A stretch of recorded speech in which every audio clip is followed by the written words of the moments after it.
Au début de l'histoire, un leader de parti expulse Lloyd, notre protagoniste, de son groupe. Une scène du passé montre Lloyd enfant.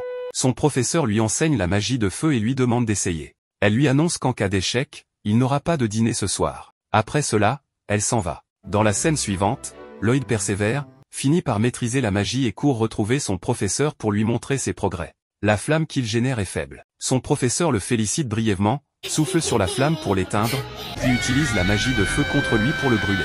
Elle lui explique que c'est ainsi que l'on utilise cette magie et qu'il a encore beaucoup à apprendre. Ensuite, elle lui montre une magie qui permet de faire jaillir de l'eau du sol. Elle lui demande de reproduire la technique. Lloyd tente l'exercice. L'eau ne sort pas, mais le sol s'humidifie légèrement. Il est heureux et montre fièrement le résultat à son professeur. Une fois de plus, elle le félicite, puis lui jette une grande quantité d'eau dessus pour lui montrer la bonne façon de faire. Elle lui répète qu'il a encore beaucoup à apprendre. Lloyd tente ensuite la magie du vent. Il parvient à faire voler quelques feuilles. Son professeur souffle dessus et les disperse aussitôt. Puis Lloyd utilise la glace pour créer une statue à l'image de son professeur. Il lui demande son avis. Elle lui répond qu'elle aime beaucoup. Ensuite, elle prend le contrôle de la statue, la fait grandir et soulève Lloyd dans les airs. La glace fond, Lloyd tombe au sol. Malgré cela, il garde espoir et dit qu'il continuera à s'entraîner même s'il manque de force. Ces paroles réjouissent son professeur. Plus tard, son professeur est ivre. Son état s'aggrave. Lloyd utilise une magie de soin pour la guérir. Elle se sent mieux, se lève et le félicite pour sa maîtrise de la magie de soin. Elle le serre dans ses bras et le remercie. Lloyd lui demande s'il a été utile. Il attend une réponse. Son professeur se redresse et annonce qu'il est temps de reprendre l'entraînement. Elle l'emmène immédiatement s'exercer à nouveau. Dans une scène suivante, le professeur de Lloyd lit un livre avec inquiétude. Lloyd arrive et lui dit que le dîner est prêt. En rangeant le livre, elle le laisse tomber. Lloyd le ramasse et remarque qu'il commence à briller. Il s'évanouit aussitôt. Son professeur ne s'occupe pas de lui tout de suite, elle ramasse d'abord le livre. Surprise, elle affirme que cette fille a le potentiel pour devenir l'élu. Elle se retrouve ensuite seule avec le livre. Elle dit que si tel est le destin de Lloyd, alors il doit suivre cette voie. Elle rejoint Lloyd, qui dort toujours. Elle pense qu'elle ne le laissera pas répéter ses propres erreurs. Elle l'embrasse, lui lance un sort et affirme que Lloyd ne doit jamais avoir une confiance excessive en lui-même. Plus tard, elle lui parle de la magie blanche. Elle lui explique qu'un mage blanc utilise sa magie pour le bien des autres. Lloyd utilise cette magie pour faire mûrir un fruit et demande comment il a fait. Son professeur le félicite mais ajoute que la magie de soin ne suffit pas. Elle utilise alors sa propre magie pour faire pousser un arbre entier, rempli de feuilles et de fruits. Elle affirme que c'est ainsi que doit fonctionner la magie de soin.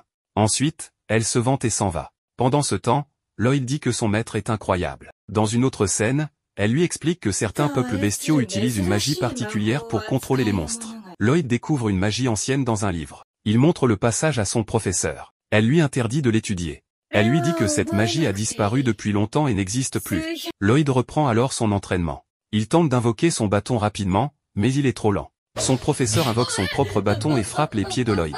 Elle lui dit qu'il doit apprendre à aller plus vite et qu'il est encore très inexpérimenté. Elle lui ordonne de ne jamais être paresseux dans son entraînement. Lloyd répond qu'il a compris. Dans une autre scène, Lloyd lit sur les pierres magiques. Son professeur lui explique que ces pierres sont du mana cristallisé. Ensuite, elle l'emmène dans une forêt remplie d'animaux. Lloyd lui demande pourquoi elle l'a amené ici. Elle lui donne un couteau et lui dit qu'il doit survivre ici pendant une semaine en utilisant sa propre magie. Aussitôt, elle s'enfuit. Un monstre attaque alors Lloyd. Pris de panique, il grimpe à un arbre. Il réalise qu'avec sa magie blanche, il ne pourra pas vaincre ce monstre et décide de fuir. En fermant les yeux, il parvient à voir au loin. Il descend de l'arbre, trouve un fruit cru, utilise sa magie de soin pour le faire mûrir, le mange et commence sa survie. Il crée aussi un cercle magique et réfléchit à améliorer sa force. Il progresse et continue d'apprendre. Il se dit qu'il doit améliorer ses capacités de recherche pour trouver de la nourriture plus vite. Un peu plus tard, une énorme araignée apparaît. Lloyd s'excuse auprès d'elle et lui explique qu'il est entré sur son territoire par erreur. L'araignée le poursuit. Lloyd court, mais sa vitesse est limitée. Il pose le pied sur un cercle magique et sa vitesse augmente. Il réussit à fuir. Une semaine plus tard, Lloyd revient chez lui mais s'évanouit en arrivant. Son professeur l'accueille et lui souhaite la bienvenue. Les années passent. Lloyd a grandi. Il nettoie la maison. Il découvre des livres sur une ville. Il demande à son professeur s'il peut les prendre. Elle accepte. Plus tard, alors qu'il est en train de balayer la chambre, son professeur lui dit qu'elle crée un sort pour ralentir le vieillissement et qu'il doit venir avec elle. Dans une autre scène, alors qu'il s'occupe du linge, son professeur revient et lui demande de l'aider à améliorer la magie de soin. Elle l'entraîne de force.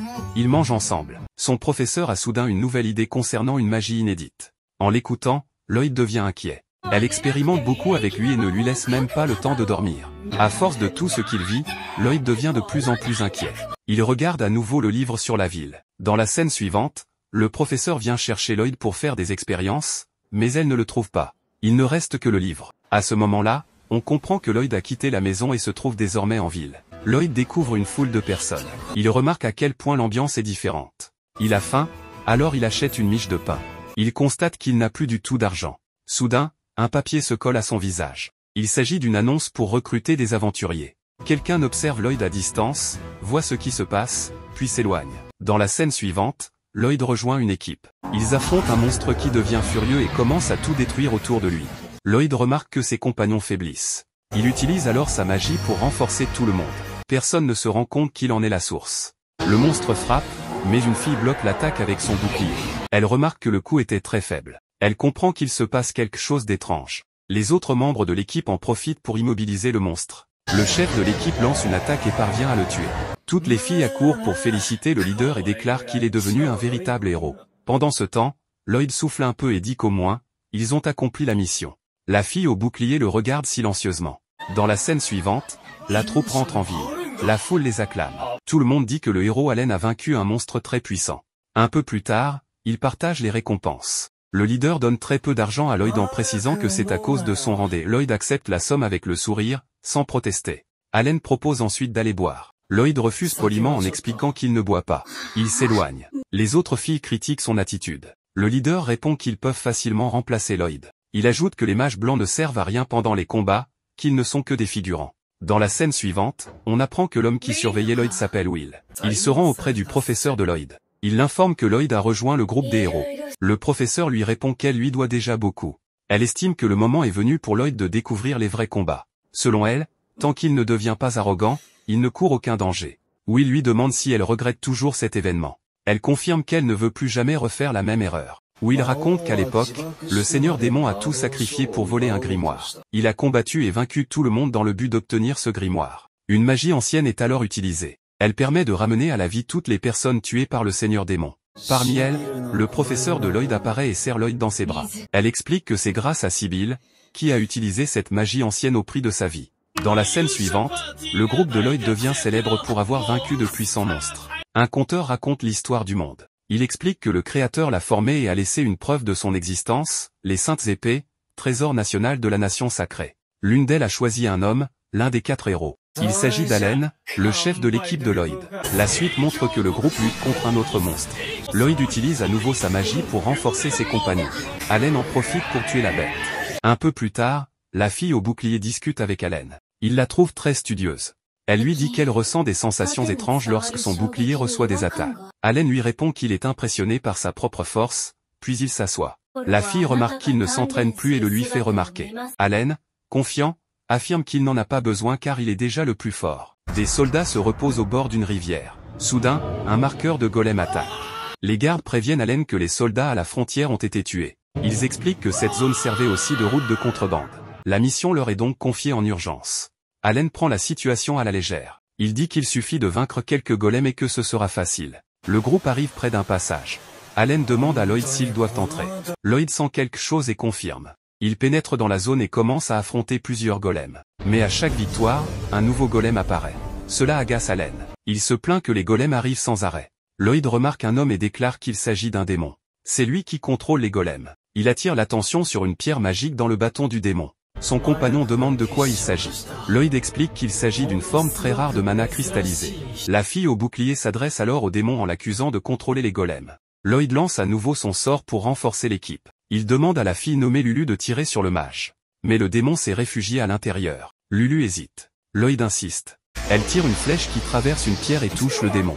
Son bâton tombe. Lloyd demande à une autre fille, Mia, de récupérer le bâton. Elle le téléporte directement dans les mains de Lloyd, qui pose un seau dessus. Allen se met en colère. Il demande à Lloyd qui il croit être pour agir ainsi.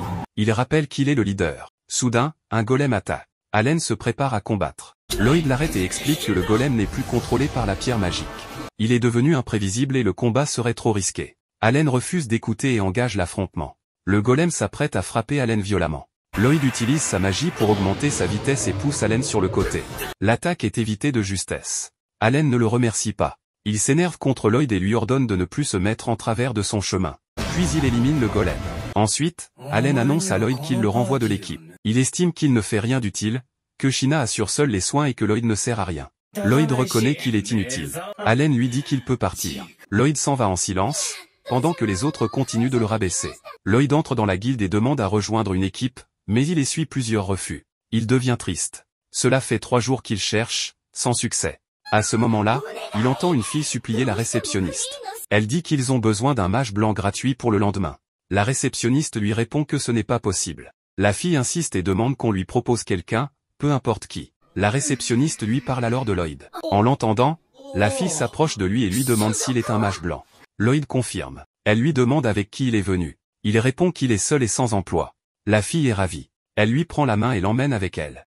En remontant un peu, Lloyd errait dans les rues de la ville, encore marqué par son exclusion du groupe par Allen. Ce jour-là, le chef avait osé dire que le mage blanc se cachait derrière ses coéquipiers, laissant tout le travail de soin à Sheena. Aussi étrange que cela puisse paraître, Lloyd admet qu'il n'était pas très puissant à l'époque, et il a plutôt bien pris ce rejet, tout bien considéré. En chemin, il passa devant une fontaine ornée d'une petite statue de son maître, ce qui lui rappela à quel point elle était exceptionnelle. Elle lui avait dit un jour qu'il n'était pas prêt à se débrouiller seul, et maintenant, il comprend qu'elle avait raison. Pendant ce temps, le groupe censé recruter un mage blanc s'était réuni pour une mission, infiltrer la forteresse en bois d'une bande appelée les Dirty Blocks. La fille aux cheveux roses semblait confiante, mais même elle savait que cette quête de rang a été difficile, ce qui rendait le reste du groupe nerveux. Bien sûr, ces aventuriers étaient puissants, mais l'ennemi était nombreux, expérimenté et extrêmement organisé. Ce ne serait pas un combat facile. Cependant, les attaquants n'étaient pas venus pour rien. Ils étaient également bien coordonnés. Quand la mage avait besoin de couverture, l'archer éliminait ses cibles sans faille. Quand la guerrière risquait d'être prise en embuscade par derrière, le tank intervenait, levant son énorme bouclier juste à temps pour la sauver. Et pour couronner le tout, une coéquipière à l'arrière renforçait constamment ses alliés. Avec une simple amplification physique, ils parvinrent à dominer l'ennemi et à triompher. Réalisant que tout s'effondrait, le chef survivant de la bande commença à planifier sa fuite, mais il se retrouva rapidement acculé par les aventuriers, tous portant l'insigne de leur rang. Sans issue, le chef des bandits décida de tout miser et invoqua un énorme golem de pierre pour affronter les aventuriers. Il savait que contre un corps rocailleux comme celui-ci, les sorts et les flèches ne feraient pas grand-chose. La guerrière de première ligne, toujours la première à agir, s'avança pour défendre. Elle porta un coup d'épée solide à la tête du golem, laissant une petite fissure, mais cela ne suffit pas à le ralentir. Sans perdre une seconde, elle appela Chrome pour qu'elle lui lance un sort d'amplification physique. Avec le sort activé, elle replongea dans la mêlée et asséna un second coup vertical, coupant le golem en deux comme s'il était fait de beurre. Une fois la poussière retombée, Chrome s'excusa d'avoir perdu sa concentration pendant le combat, se demandant si elle avait vraiment sa place dans un groupe de si haut niveau. La guerrière la rassura, lui disant qu'il n'y avait rien à craindre. Tout le monde comprenait que Chrome traversait une période difficile, surtout avec sa sœur Sylvie qui vivait des moments compliqués. Dans la scène suivante, nous revenons au moment où Lloyd est rejeté par l'archer à la guilde des aventuriers, juste avant que la fille aux cheveux roses n'arrive en trombe. Désespérée de trouver un mage blanc, la réceptionniste expliqua que les exigences pour rejoindre un groupe de rang S rendaient la tâche presque impossible. Mais l'un des membres de l'équipe était prêt à prendre n'importe qui à ce stade. Lloyd, qui cherchait tranquillement une équipe, fut désigné par le personnel et littéralement traîné hors de la guilde par la fille, qui le tira par le bras jusqu'à rejoindre le reste du groupe. Surpris de voir Yui revenir si vite de sa chasse au mage blanc, surtout sans même connaître le nom du garçon, elle lui demanda de se présenter. Un peu gêné, Lloyd s'exécuta. Yui présenta ensuite Dagas, le porteur de bouclier, Cross, l'archer, Silica, la mage, et enfin elle-même, Yui, la leader et épéiste. Elle accueillit officiellement le nouveau membre, mais Lloyd précisa rapidement qu'il n'avait jamais accepté de rejoindre le groupe. Silica intervint, disant qu'elle savait que cela arriverait. Dagas souligna que la chef n'avait rien expliqué, et Cross suggéra qu'il devrait refuser la mission, car il ne pouvait pas la réaliser sans Chrome. Pourtant, Yui et les autres se souvenaient que les clients avaient désespérément besoin d'aide, et comme il s'agissait d'une mission de rang A, seul un groupe de leur niveau pouvait l'accepter. Les équipes de ce rang étant rares, la tâche leur incombait. Lloyd fut stupéfait d'apprendre que ces gens étaient si puissants, surtout après qu'Allen l'avait traité d'inutile et de faible.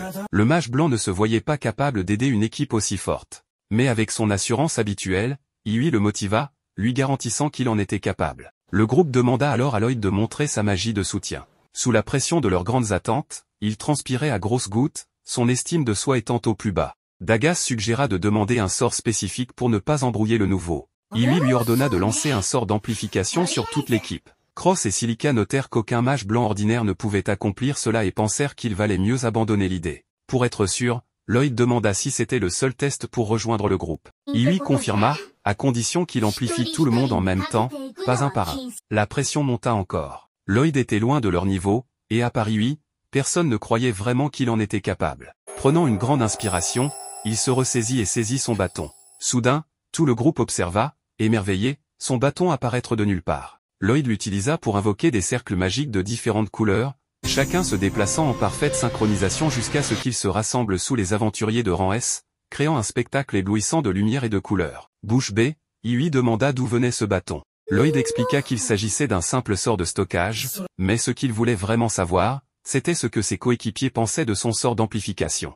Iwi, complètement confuse, ne savait même pas que l'amplification avait fonctionné. Les autres essayèrent de ressentir des changements, mais seul Cross se sentit un peu plus léger. Pour tester, la leader s'approcha d'un énorme tronc d'arbre et le trancha net d'un seul coup d'épée, laissant tout le monde abasourdi. Lloyd révéla alors qu'il avait lancé 5 sorts différents, amplification physique, renforcement de la défense, augmentation de la puissance magique, réduction de la consommation de mana et résistance aux altérations d'état. Lancer un seul sort lui semblait trop simple, alors il avait pensé que tout le monde attendait quelque chose de plus. Mais voyant leur visage choqué, le mage blanc crut qu'il avait tout raté, s'excusa pour avoir fait quelque chose d'aussi médiocre et commença à s'éloigner, convaincu qu'il n'était pas le bon pour cette équipe. Iwi et les autres le rappelèrent rapidement, réalisant qu'il avait mal interprété leur réaction. Peu après, Lloyd raconta qu'il faisait partie du légendaire groupe des 4 héros du monde, mais qu'il en avait été exclu pour manque de compétences. Silica admit qu'elle n'avait jamais vu quelqu'un lancer autant d'amplification à la fois comme Lloyd venait de le faire. Mais le garçon insista en disant qu'il y avait des tonnes de mages blancs de son niveau, qu'il suffisait de secouer un arbre pour en faire tomber 5 comme lui. Cross lui demanda d'où il tirait cette estime de soi au rabais. Lloyd suggéra qu'ils essaient de récupérer l'ancienne mage blanche du groupe, mais ils expliquèrent que Chrome avait une petite sœur malade dont elle s'occupait tous les jours tout en continuant les aventures. L'épuisement constant avait affecté sa santé, et lors d'une mission récente, elle s'était effondrée, décidant de quitter le groupe pour ne pas être un fardeau. Normalement, cela ne poserait pas de problème pour la plupart des quêtes, mais affronter une mission de rang à 100 mages blancs n'était pas judicieux, d'où leur recherche d'un remplaçant. Voyant à quel point les autres respectaient encore Chrome, même absente, Lloyd ressentit une pointe d'envie et demanda des détails sur la maladie de sa petite sœur. Il avouèrent ne pas savoir grand-chose, mais il semblait que son corps se transformait en gemme magique. Lloyd se rappela alors une leçon de son ancien mentor à ce sujet. Elle lui avait expliqué que la gemme magique était une cristallisation de mana, capable de transformer tout ce qui l'entoure en gemme magique. Ce jour-là, Lloyd avait demandé s'il existait un moyen de guérir cela. Y pensant maintenant, il demanda à être conduit chez Chrome. Plus tard, le mage blanc arriva chez son ancienne coéquipière avec la leader à ses côtés. Il alla droit au but, interrogeant Chrome sur sa jeune sœur. Chrome expliqua qu'elle partait en aventure avec Sylvie, mais que celle-ci avait été blessée au cours d'une bataille, la laissant inconsciente. Pour vérifier ses symptômes, Lloyd fut conduit dans la chambre où Sylvie reposait. Dès que la porte s'ouvrit, il ressentit un mana sombre et oppressant remplir la pièce. Chrome retira la couverture, révélant le corps de sa sœur, lentement envahi par la gemme magique. Lloyd affirma que, si sa théorie était correcte, il pouvait la guérir. Chrome, incrédule, souligna que même les mages avancés n'avaient pas réussi. Mais Lloyd était confiant. Il expliqua que la cause pourrait être une coupure infligée par une gemme magique très pure. Il demanda si Sylvie avait été blessée dans une grotte riche en mana, ce que Chrome confirma, précisant qu'elles étaient en mission pour extraire de la gemme magique et que sa sœur avait été coupée sur le flanc. En examinant la blessure, Lloyd comprit exactement ce qui s'était passé, le mana était entré par la plaie et s'était répandu dans son corps, comme son mentor le lui avait appris. Désespéré de sauver sa sœur, Chrome laissa le jeune mage tenter sa chance. Lloyd s'approcha de la patiente, leva son bâton et émit une lumière qui entra en conflit avec le mana sombre enveloppant le corps de Sylvie. La pression était si intense qu'il dut faire une pause. Il expliqua qu'il utilisait une version inversée du sort de transfert de mana, extrayant le mana de Sylvie pour le reconfigurer. Il précisa que la transformation en gemme magique progressait car le mana était hors de contrôle, et qu'il devait le réduire au minimum. Sans cela, tout traitement serait inutile. Lloyd commença alors à utiliser un sort de soin, mais pas n'importe lequel, une version défectueuse qui consommait peu de mana, lui permettant d'absorber davantage de mana de Sylvie tout en la soignant. Au milieu de tout cela, Iwi demanda si c'était difficile, et Chrome répondit que difficile ne suffisait pas à décrire ce que Lloyd faisait.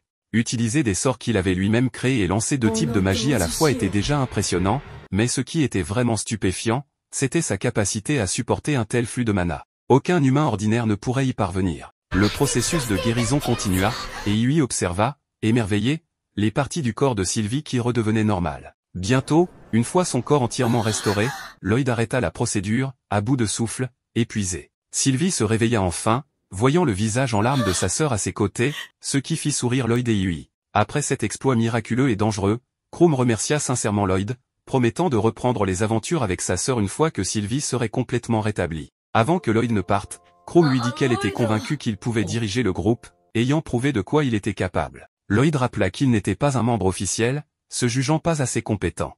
La nuit, l'équipe de rang S se réunit à nouveau pour célébrer la bonne nouvelle. Sylvie, la sœur de Krumm, était enfin guérie de sa terrible condition de gemme magique, grâce au mage blanc novice qui s'avéra bien plus talentueux que prévu. Malgré cet exploit incroyable, Lloyd resta humble, insistant qu'il n'avait rien fait d'extraordinaire. Il ne pouvait s'empêcher de regretter que Krumm ne soit pas revenu dans le groupe. Cependant, l'équipe était simplement heureuse que leur ami ait un nouveau départ, ce qui fit prendre conscience à Lloyd à quel point ce groupe était différent de la manière horrible dont son ancienne équipe l'avait traité. Pendant la célébration, Dagas lança une question, s'il pouvait renaître, que voudrait-il être? Silica admit qu'elle aimerait se marier. Hughie dit la même chose, mais ajouta qu'elle voulait devenir une grande héroïne avec cette équipe. Soudain, Lloyd interrompit pour demander s'il pouvait rejoindre le groupe. Immédiatement, tout le monde se montra enthousiaste à l'idée d'accueillir leur nouveau coéquipier, et la leader proposa d'organiser une fête de bienvenue. Fidèle à sa nature modeste, le mage blanc estima que ce n'était pas nécessaire, mais Hughie le força pratiquement à accepter. Les autres la taquinèrent, disant qu'elle cherchait juste une excuse pour boire à outrance, ce que Hughie démentit vigoureusement en argumentant avec tout le monde. L'équipe de Hughie organise une fête pour Lloyd, leur nouveau membre, et Lloyd les remercie, engloutissant la nourriture comme s'il n'avait jamais mangé auparavant, ce qui pousse les autres à lui demander s'il n'a jamais vraiment mangé de bonne nourriture avant. En entendant que la cuisine de cette ville est plutôt moyenne, Lloyd commence à se demander si ce que son maître lui a donné à manger était vraiment de la nourriture ou non. Hughie demande à Lloyd de parler de ce maître, et il lui raconte que son maître est une femme mystérieuse qui lui a appris à utiliser la magie. Il a passé plusieurs années avec elle dans sa maison qui ressemble à un temple d'initiation. Là-bas, elle ne lui cuisinait que ce qui poussait naturellement dans son jardin et les bêtes sauvages qui vivaient près de la forêt. Lloyd, bien sûr, n'appréciait pas la cuisine de son maître. Alors, il a commencé à préparer le repas lui-même, mais il n'a jamais réussi à obtenir des saveurs comme celles qu'il découvre maintenant, et c'est pourquoi il est si excité. Hughie veut savoir qui est le maître de Lloyd puisque celle-ci lui a enseigné une magie aussi incroyable. Silica suppose que le maître de Lloyd est aussi un mage blanc comme lui, mais ce n'est pas vrai. Lloyd dit à Silica que son maître est plus un mage de combat et mentionne comment elle expérimentait souvent avec la magie, provoquant des explosions très fréquemment. Silica est surprise d'entendre cela, car elle n'a jamais entendu parler d'un mage de combat aussi doué en magie de soutien. Silica voudrait apprendre auprès d'une personne aussi incroyable. Mais Lloyd la met immédiatement en garde contre cela, l'avertissant que son maître est très brutal en tant qu'enseignante, bien qu'il se corrige ensuite avant qu'il ne se fasse une mauvaise idée, leur disant que son maître est aussi gentil par moments. Quoi qu'il en soit, le groupe passe à un autre sujet, et Hughie veut aborder leur réunion stratégique habituelle. Lloyd ne connaît pas ce terme, alors Cross et Dagas suggèrent d'abord d'expliquer à Lloyd de quoi parle leur prochaine quête, car il ne comprendra rien à leur stratégie s'il ne sait pas en quoi consiste le travail. Cependant, Hughie hésite à expliquer, affirmant qu'elle est mauvaise pour ça. Alors, elle demande à Dagas de le faire. Mais Dagas refuse catégoriquement, lui rappelant qu'elle est leur chef, donc elle devrait commencer à se comporter comme telle. Mais comme Hughie insiste, Dagas accepte. Et une fois que Hughie sort l'avis de quête, il explique à Lloyd que leur prochaine tâche est de vaincre un groupe de monstres qui détruisent les terres agricoles. Apparemment, ces monstres sont apparus de nulle part et ont commencé à piétiner toutes les terres cultivées. Lloyd remarque que Dagas n'a pas mentionné quel type de monstre cause cela, ce qui soulève la question de savoir s'il y a plusieurs sortes de monstres. Lorsque Silica répond par l'affirmative, Lloyd commence à se demander pourquoi ce phénomène a eu lieu. Il n'a jamais entendu parler de différents types de monstres formant un groupe, mais Hughie lui dit de ne pas perdre de temps à réfléchir à la raison et d'agir rapidement, car c'est leur devoir en tant qu'aventuriers d'aider les fermiers en difficulté. Maintenant que Lloyd est informé, il passe à leur réunion stratégique lorsque Cross lève la main, informant le groupe qu'il et Hughie ne seront pas d'une grande aide contre un groupe de loups. Apparemment, Silica est la mieux placée pour affronter les monstres, et Silica est d'accord. Mais en même temps, elle est incertaine car elle devra utiliser des attaques à large portée qui consomment beaucoup de mana. Puisque 3 d'entre eux sont inutiles, Hughie demande à Lloyd s'il peut lancer une magie offensive. Lloyd admet qu'il le peut, mais en même temps, il prétend que sa magie n'est pas aussi bonne que celle que les mages de combat peuvent produire. Puisque Lloyd est aussi inutile, le seul attaquant utile dans leur équipe est Dagas, qui élabore un plan pour ouvrir leur attaque sur les monstres avec Hughie. Il prévoit de faire équipe avec Hughie et d'attirer tous les monstres en un seul endroit, puis de laisser le reste à Silica. Et le rôle de Cross en tant qu'archer sera de protéger Silica et Lloyd des monstres. Quant à Lloyd, son rôle est d'utiliser la magie de soutien et de guérison sur tout le monde, une tâche typique pour un mage blanc. Dagas déclare qu'ils peuvent régler le reste sur le champ de bataille et conclut la réunion stratégique. Silica exprime à quel point elle est excitée de voir la magie de soutien de Lloyd, mais Lloyd lui-même n'est pas aussi enthousiaste, et il dit à Silica de ne pas trop espérer. Même s'il est puissant, il se dévalorise trop. Alors Yui lui conseille d'être un peu plus confiant tandis que tout le groupe l'encourage à faire de son mieux. L'humeur de Lloyd s'illumine à nouveau. Après la réunion, le groupe commence à rentrer à leur auberge, et Lloyd commence aussi à marcher dans la direction opposée. C'est alors que Dagas l'arrête, lui disant de venir rester avec eux à l'auberge. Lloyd mentionne maladroitement qu'il est fauché, mais Dagas ne pense pas que l'argent sera jamais un problème puisqu'ils sont une équipe d'aventuriers de rang S pour aider Lloyd. Dagas lui donne une bourse pleine de pièces d'or et d'argent. Mais sachant que Lloyd n'acceptera pas cela gratuitement, Dagas lui dit qu'il déduira cet argent de la part de Lloyd de la récompense de la quête. Lloyd promet de travailler dur pour rembourser la gentillesse de Dagas et rejoint ensuite le groupe sur le chemin de l'auberge. Le lendemain matin, le groupe se réunit à la porte principale, et Yui arrive en dernier, remarquant que personne d'autre ne porte de bagages. Lorsqu'elle apprend que Lloyd peut utiliser la magie de stockage, elle lui donne aussi son sac à dos, qu'il range dans son inventaire dimensionnel. Tout le groupe commente à quel point la magie de stockage de Lloyd est utile et pratique, et Lloyd propose de leur enseigner cette magie plus tard. Avec cela, le groupe commence son voyage et entre dans une plaine où des montagnes sont visibles au loin. Selon Dagas, des démons vivent au-delà de ces montagnes, donc ils doivent être prudents car leur lieu de quête est à proximité. Ils peinent à traverser un pont en bois et Yui propose un plan pour se distraire de cette hauteur effrayante. Elle pose une question stupide à tout le monde. Et tandis que chacun donne une réponse ridicule, Lloyd, l'idiot, répond sérieusement, laissant Yui se demander s'il est retraité ou quelque chose comme ça. Quoi qu'il en soit, elle lui conseille de prendre les choses plus facilement à partir de maintenant, car rester constamment sur le qui-vive va l'épuiser. Pendant qu'il plaisante près de la rivière, un mage noir se trouve au milieu de la même forêt et lance de la magie noire autour de la forêt. Ils terminent de traverser la rivière et atteignent l'endroit où ils camperont. Ils ont besoin de leur bagage et ils sortent tout ce qu'ils ont gardé dans son stockage.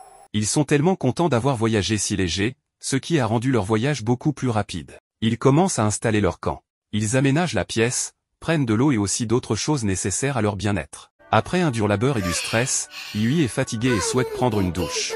Elle demande à ses compagnons d'équipe si elle peut être excusée pour prendre une douche, mais ils ont encore d'autres choses à faire. Ils doivent ramasser du bois et d'autres affaires. En conséquence, elle ne peut pas y aller. Lloyd propose de les aider à ramasser du bois, afin qu'elle ait assez de temps pour se nettoyer. Elle est ravie de sa suggestion, alors elle part avec Silica. Lloyd arrive dans la forêt et ramasse du bois. Il voit le fruit que son maître cultivait avec sa magie, alors il le prend. Il mord dans le fruit, et c'est tellement bon. Avant qu'il ne puisse savourer sa bouchée, il entend un bruit dans la rivière. Il s'avère qu'un monstre a attaqué Yui et Silica dans la rivière, et elles sont effrayées. Elles essaient de se retirer, mais le monstre est très rapide aussi. Elles reculent dos à dos, mais Silica tombe quand elle atteint le bout. Elle dit à Yui qu'elles doivent se battre. Heureusement, Lloyd grimpe à un arbre et les voit. Il court pour les secourir. Il distrait le monstre pour qu'elles puissent atteindre la terre ferme et il leur jette aussi leurs armes qu'il avait gardées dans son stockage. Ensuite, il leur donne plus de force pour combattre. Yui se jette sur le monstre et le coupe en deux. L'autre partie est encore forte, alors elle demande à Silica et Lloyd de courir pour leur sécurité. Elle lance une boule de feu et, à sa grande surprise, la boule de feu terrasse le monstre d'un coup. Elle est choquée que sa boule de feu soit si efficace. Et c'est tout grâce à la magie de Lloyd. Elle saute et sa serviette tombe alors que Lloyd est à côté d'elle. Et ce que Lloyd reçoit en retour pour les avoir secourus est une gifle brûlante qui secoue toute la rivière. Ils retournent à leur camp et Lloyd essaie de leur enseigner comment faire du stockage avec sa joue rouge de la gifle qu'il vient de recevoir. Il leur dit qu'il suffit d'imaginer et de le faire, mais ils n'y parviennent pas. Après de longues tentatives, ils supposent qu'ils ne sont pas faits pour ça. Mais Lloyd insiste en disant qu'il pourrait être un mauvais professeur. Silica pense qu'elle pourrait invoquer le stockage et y arriver. Et quand elle le fait, elle réussit. Ils réalisent qu'ils ne sont pas comme Lloyd qui peut utiliser la magie sans incantation. Alors ils utilisent des incantations et ils réussissent. Ils s'entraînent jusqu'à la nuit, et c'était une journée épanouissante. La nuit, Yui regarde autour de la zone et Lloyd lui dit qu'il n'y a pas de monstres aux alentours. Elle vient s'asseoir devant lui et lui exprime sa gratitude pour avoir rejoint leur groupe. Lui aussi n'avait pas de groupe, donc il avait besoin d'eux. En conséquence, il ne pense pas qu'elles doivent le remercier. Cependant, elle comprend qu'elle l'a forcé malgré tout. Il lui demande pourquoi elle est si intéressée par cette quête, et elle lui répond calmement que cela lui rappelle sa ville natale. Quand elle était jeune, sa ville natale a été attaquée par des monstres et elle a été la seule survivante. Elle se souvient avoir vu des corps autour d'elle et elle imagine que la ville traverse la même chose, donc elle doit aider. Elle considère aussi qu'ils ne mangent probablement pas bien non plus. Lloyd voit soudain que des monstres sont autour. Il la fait taire et lui demande de réveiller les autres. Ils vont dans la forêt et voient plusieurs Paorak autour. Ils se demandent tous où les Paorak vont. Et quand Lloyd trouve la réponse, il leur fait signe de marcher dans une direction. Il sait que les Paorak réagissent au bruit. Alors il leur demande de rester silencieux. Pendant qu'ils marchent, Iwi marche par erreur sur un bâton et le bruit attire l'attention des Paorak qui commencent à les poursuivre. Ils courent aussi vite que leurs jambes le permettent, mais ils ne vont pas loin car l'un des monstres saute devant eux et se place sur leur chemin. Ils sont au milieu du danger et doivent se battre. Ils invoquent le stockage et sortent leurs armes. Mais avant qu'ils ne puissent même combattre, les monstres utilisent leurs toiles pour jeter leurs armes.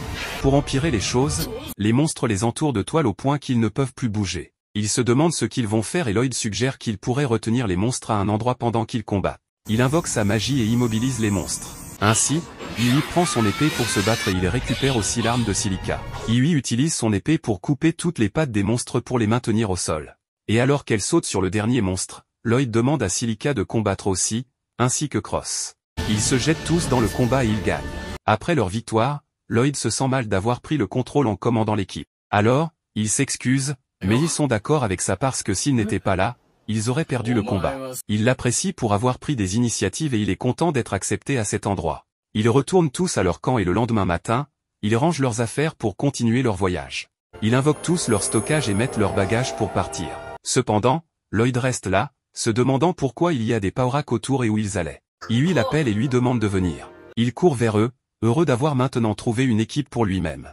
Pendant que tout le monde dort la nuit, Lloyd reste éveillé tout seul pour monter la garde. Il se met à réfléchir à des choses idiotes, comme à quel point il est faible et qu'il devrait améliorer ses compétences pour ne pas décevoir ses nouveaux coéquipiers, humbles et gentils.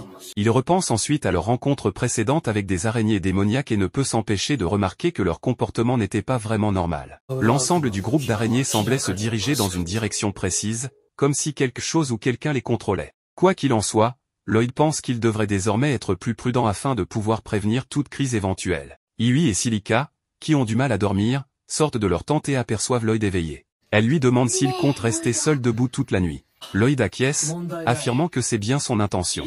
Iwi s'inquiète alors pour lui, révélant qu'il fait cela depuis plusieurs jours, et qu'à ce rythme, il va souffrir de privation de sommeil. Elle propose donc qu'il se relaie. Mais Lloyd refuse, prétendant qu'il va très bien. Il ne veut pas que ses coéquipiers s'épuisent, car en cas d'urgence, il pense que seuls seront utiles. D'ailleurs, il explique qu'il a toujours fait ainsi, et que c'est la seule chose qu'il peut faire pour eux, étant donné qu'il est inutile dans tout le reste. Iwi en a assez de ce type trop conscient de sa propre médiocrité, et lui crie qu'il a complètement tort. Mais avant qu'elle puisse poursuivre, Silica l'interrompt, sachant qu'il est inutile d'essayer d'enseigner quoi que ce soit à quelqu'un qui n'a pas de cerveau. Elles retournent toutes les deux dans leur tente, en disant à Lloyd que s'il se sent fatigué, il doit leur en parler. Dagas et Cross, qui ont tout entendu depuis leur tente, s'inquiètent aussi du manque de confiance de Lloyd, pensant que cela pourrait lui porter préjudice un jour. Le lendemain, ils partent en exploration et Lloyd utilise sa magie de détection pour scanner la zone, confirmant qu'il n'y a aucun monstre à proximité. Iwi est stupéfaite d'apprendre que Lloyd maîtrise ce genre de magie, mais il affirme que ce n'est rien d'exceptionnel. Iwi se sent mal, car Lloyd fait tout le travail lui-même, mais elle ne prend même pas la peine de lui dire de se ménager, sachant qu'il est trop stupide pour comprendre à quel point il se donne du mal. Plus tard dans la nuit, alors que Lloyd monte encore la garde, Iwi se demande s'il fait tout cela parce qu'il ne fait pas confiance aux capacités de ses coéquipiers. C'est un malentendu complet. Mais faute de communication claire entre eux, ce malentendu ne sera pas dissipé de sitôt. Silica, plus mature et intelligente, aide Iwi à comprendre que Lloyd en fait trop simplement parce qu'il veut leur prouver sa valeur. Et c'est précisément ce que Iwi ne comprend pas, Lloyd devrait déjà savoir qu'il est digne de faire partie de leur équipe. Elle soupçonne qu'il a vécu une vie où il ne s'est jamais considéré comme spécial. Elle se demande aussi quel genre de vie Lloyd a mené sous l'autorité de son mystérieux maître. Silica pense que Lloyd leur racontera un jour son histoire. À l'extérieur, Dagas approche Lloyd et lui dit qu'il a besoin de son aide. Lloyd répond qu'il doit rester pour la garde de nuit, mais Cross arrive à ce moment-là et lui dit qu'il prendra sa place. Lloyd part donc avec Dagas, pendant que Cross espère que le plan qu'ils ont préparé fonctionnera. Dagas emmène Lloyd au loin, révélant qu'il a fabriqué un système d'alarme qui sonne lorsque des monstres entrent dans la zone. Ce système, selon lui, devrait suffire comme mesure de sécurité, donc Lloyd n'a plus besoin de rester éveillé la nuit. Avant l'arrivée de Lloyd, ils utilisaient déjà ce système. Pourtant, Lloyd insiste pour rester éveillé, affirmant que s'il dort, sa magie de détection cessera de fonctionner. Alors que Lloyd insiste, Dagas se voit contraint de l'affronter directement en lui demandant s'il ne fait pas confiance aux capacités de ses coéquipiers. Lloyd est choqué d'apprendre que ses amis pensent cela de lui. Dagas explique que puisque Lloyd ne les laisse jamais l'aider, il est naturel qu'ils finissent par croire cela. Lloyd ne veut pas parler de ses expériences passées avec ceux qui l'ont convaincu qu'il était inutile. Il dit simplement qu'il donne tout pour ne pas freiner les autres. Dagas lui répond qu'il devrait justement être un poids pour eux de temps en temps, car cela fait partie du travail d'équipe. Dans une équipe, chaque membre est censé avoir des faiblesses, et les autres doivent les compenser. Lloyd n'avait jamais pensé à compter sur quelqu'un. Maintenant qu'il comprend cela, il retourne au campement avec Dagas et s'endort avec un sourire. Le lendemain matin, il demande délibérément à Yui de l'aider à aller chercher de l'eau, et elle est ravie de voir que ce crétin commence enfin à s'ouvrir à ses coéquipiers. Tandis qu'ils travaillent ensemble, le reste du groupe les observe avec satisfaction. Ailleurs, un homme mystérieux vêtu d'une cape fait un rapport à son chef, Maître Michel, qui vit dans un château au milieu d'un marais. Il informe que toutes les pierres magiques ont été déployées à l'emplacement prévu. Michel, après avoir confirmé qu'aucun aventurier de haut rang ne se trouve à proximité, n'a plus qu'une seule inquiétude, l'équipe du héros, qui est encore dans la région. Espérant qu'elle ne s'immisce pas dans ses plans, il ordonne à son subordonné d'informer leurs clients que le moment est venu d'atteindre leur objectif. De retour auprès du groupe de Lloyd, ils explorent à nouveau la forêt, quand Yui remarque quelque chose d'étrange. Les autres trouvent aussi que la zone est inhabituellement silencieuse.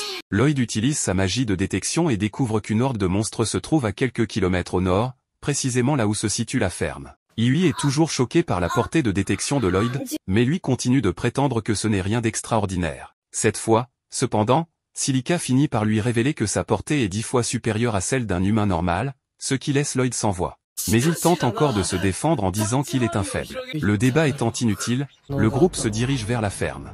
C'est justement la ferme qu'ils sont censés protéger selon la mission reçue de la guilde. En voyant le nombre de monstres rassemblés, ils n'en croient pas leurs yeux. Tandis que tous sont préoccupés par la quantité de monstres, Lloyd remarque autre chose. Il trouve cela étrange. Yui, pensant qu'il parle des monstres, dit qu'elle le sent aussi. Mais Lloyd parle d'autre chose, sa magie de détection ne capte que les monstres présents ici, comme si ceux qu'il avait détectés plus tôt n'étaient plus là. Le groupe réfléchit à ces paroles. Effectivement, ils n'ont jamais vu autant de Holous regroupés au même endroit, ce qui renforce leur malaise. Lloyd demande qui est le propriétaire de la ferme, et Yui lui répond qu'il a été blessé par les Holous et qu'il est parti se faire soigner en ville chez son fils. Mauvaise nouvelle pour Lloyd, car si quelque chose de louche se passe ici, la seule personne qui aurait pu leur dire comment cela a commencé est justement absente. Alors qu'ils observent la ferme, Cross aperçoit quelque chose de brillant. Peut-être grâce à sa vision d'archer. Les autres ne voient rien. Lloyd lance alors un sort d'amélioration de vision et finit par voir ce dont parle Cross. Il leur demande s'il peut leur lancer aussi le sort, ce qu'ils acceptent. Grâce à la magie, ils voient tous une pierre noire brillante au centre de la ferme. Tous les monstres semblent être regroupés autour de cette pierre magique, mais ils ne peuvent toujours pas dire exactement ce que c'est. Yui exprime son malaise face à la brume noire qui en émane. Lloyd suppose qu'il pourrait s'agir de magie bestiale. Il leur explique que c'est une magie utilisée pour rassembler et contrôler des monstres. La question est, qui aurait lancé un tel sort et pourquoi? Il se demande si quelqu'un essaie de les tuer, mais ils ne sont même pas importants au point que quelqu'un veuille aller aussi loin. Pour évaluer la menace, Lloyd relance sa magie de détection et constate que plusieurs autres monstres convergent vers la ferme. Ce n'est plus une simple attaque, mais une véritable assemblée de créatures. Ils ne peuvent pas les affronter seuls. Cross suggère de battre en retraite, mais Yui refuse. Elle ne veut pas risquer que la ferme soit détruite en fuyant. En même temps, elle sait qu'elle ne pourra pas vaincre tous ces monstres toute seule. Dagas rappelle que les monstres sont presque là, et que s'ils essaient de fuir maintenant, ils seront attaqués. Et durant le combat, ils pourraient entraîner le village voisin dans le chaos. Leur seule option est de se battre, ce qui n'est même plus un choix. Lloyd affirme qu'il a un plan. Il demande à Cross s'il peut briser la pierre avec sa flèche, mais celui-ci dit qu'elle est trop loin. Il peut viser, mais doute de la casser. Il décide quand même d'essayer. Lloyd améliore alors Cross, son arc, et sa flèche avec de la magie. La flèche frappe la cible et la détruit. Même Cross est choqué, il sait que normalement, sa flèche n'aurait pas pu faire ça. Lloyd dit que c'est grâce à sa précision, minimisant encore son propre rôle. Quand il se tourne vers les Holous, ceux-ci se battent entre eux. Lloyd s'y attendait. Mais il pensait aussi que la destruction de la pierre éloignerait les autres monstres, ce qui n'est pas le cas. Ils arrivent déjà. Le groupe réalise que la situation est plus grave que prévu. Il y en a trop. Le plan est que Silica les attaque. Silica reste en première ligne tandis que les monstres foncent sur elle. Il lui demande si c'est le moment de se battre, mais Lloyd dit non. Ils lui font assez confiance pour obéir même lorsque les monstres s'approchent dangereusement. Au moment opportun, il lance un sort d'amélioration sur Silica, qui lance alors une gigantesque boule de feu. L'explosion élimine les monstres. Silica se retourne et demande ce que Lloyd a fait. Il a lancé 3 sorts à la fois. Il lui demande si elle peut lancer encore 4 boules de feu avant de passer à la magie du vent. Elle répond oui. Il passe ensuite à Cross, prêt à être renforcé. Lloyd connecte leurs esprits mentalement pour diriger Cross vers les monstres volants. Une fois cela fait, il retourne vers Silica, lui demande si elle peut encore utiliser la magie du vent. Elle avoue qu'elle est à bout d'énergie. Lloyd lui transfère alors son mana, au point qu'elle se sent revigorée, tandis que lui s'épuise.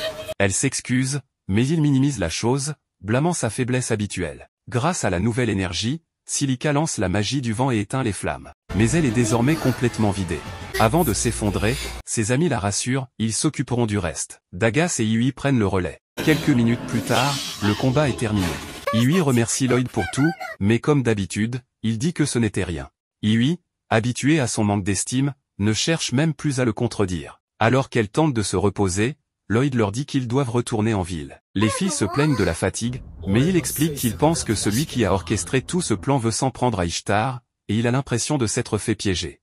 Un instant plus tard, une femme bête pousse un cri de terreur lorsqu'un démon l'attrape. Un homme bête, qui lui ressemble beaucoup, se précipite pour la sauver, mais il ne parvient pas à rattraper l'assaillant. Frustré, il pousse un rugissement furieux, jurant que le démon paiera pour ce qu'il a fait. Pendant ce temps, avec le groupe d'aventuriers, Lloyd, ayant récupéré de son épuisement, a une révélation. Celui qui est derrière tout cela vise Ishtar, ce qui signifie qu'ils ont tous été trompés. Alors qu'ils reprennent la route, le mage blanc invoque plusieurs fioles remplies d'un liquide violet, soulignant que cette mission était probablement un piège depuis le départ. En envoyant des aventuriers de haut niveau sur des missions précédentes, leurs ennemis les éloignaient en réalité d'Ishtar, affaiblissant ainsi les défenses de la ville. Cross objecte qu'Ishtar dispose encore du héros et des chevaliers pour la protéger. Mais Dagas admet que le raisonnement de Lloyd devient très crédible. Quoi qu'il en soit, l'archer rappelle à tout le monde que la pierre magique qu'ils ont vue plus tôt était étrange elle aussi. Le groupe entier convient que la ville est peut-être en danger et qu'ils doivent rentrer immédiatement. Lloyd range la boîte de potions après en avoir bu une lui-même,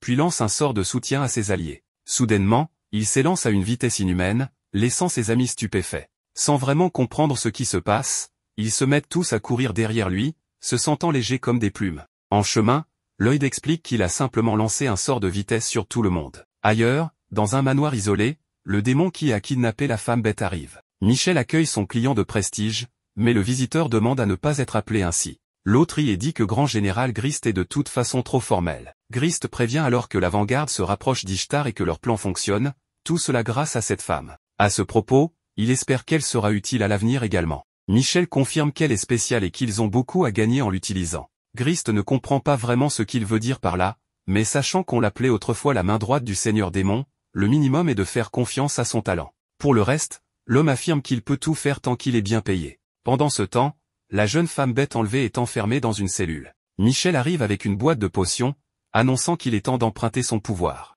Il utilise ensuite une machine pour manipuler une pierre magique noire et mettre son plan diabolique à exécution. Dans la forêt, Lloyd et son groupe courent vers la ville de Ishtar. Après une longue course, ils s'arrêtent pour reprendre leur souffle. Lloyd invoque la même boîte de potions violettes et en donne une à chacun. Silica s'inquiète que le mage épuise son mana s'il continue à renforcer tout le monde jusqu'à Ishtar, mais il la rassure en disant qu'avec toute la pratique qu'il a eue, cela lui coûte à peine de l'énergie magique. Impressionnée, elle lui demande s'il a déjà fait ça de nombreuses fois, et il hausse simplement les épaules. C'est quelque chose dont on prend l'habitude avec le temps. Selon le mage blanc, son mentor l'avait autrefois abandonné dans une forêt loin de toute civilisation et lui avait ordonné de retrouver le chemin de la maison seul, comme entraînement. Pour un mage blanc, affronter des monstres seuls est presque impossible. Tout ce qu'il pouvait faire, c'était fuir. Pour survivre, Lloyd a dû utiliser tous les types de magie de renforcement qu'il connaissait, et cet entraînement était un véritable enfer pour le jeune mage. Il lui commente qu'il en a vraiment bavé enfant, mais Lloyd se considère seulement comme inexpérimenté. Il est convaincu que c'était une forme normale d'entraînement, surtout que son mentor le réprimandait constamment. Quoi qu'il en soit, pour lui, ça s'est avéré très efficace. Iwi et Silica sont en total désaccord, insistant sur le fait que cet entraînement n'était ni normal ni sain. Cela pousse Lloyd à se demander si, finalement, il ne s'est pas encore assez entraîné. Après tout, il voyage avec une équipe d'aventuriers de rang S alors qu'il est loin de ce niveau, et il a le sentiment de devoir travailler encore plus pour les rattraper. Les filles soupirent, déplorant qu'il est un grain, mais elles décident de ne pas insister. Finalement, Dagas rappelle tout le monde à la route, et le mage blanc fait ce qu'il sait faire de mieux.